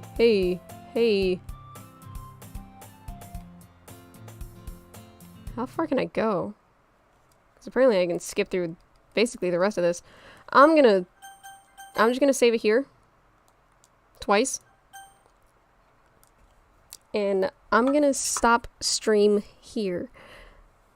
I'm basically hitting the 3-hour mark. My throat hurts like hell, but I am so glad that a few of you decided to come and celebrate my 1-year VTuber anniversary with me. I'm actually very happy that some of you took time out of your day to come and see the new model reveal, to basically spend time with me and go through the bullshit that is Doki Doki Literature Club so far. I will continue this. Probably Monday. I'll probably finish this up on Monday. Maybe. Depending on what I have to do Monday. We'll have to see. So, for now, thank you so much for joining me.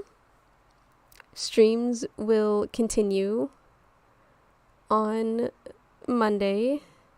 The new schedule will probably be only Monday through Wednesday now, whenever I can stream. Uploads, however, we're still trying to work on that. We're trying to find a good editing software that works for us. But for now, love you all.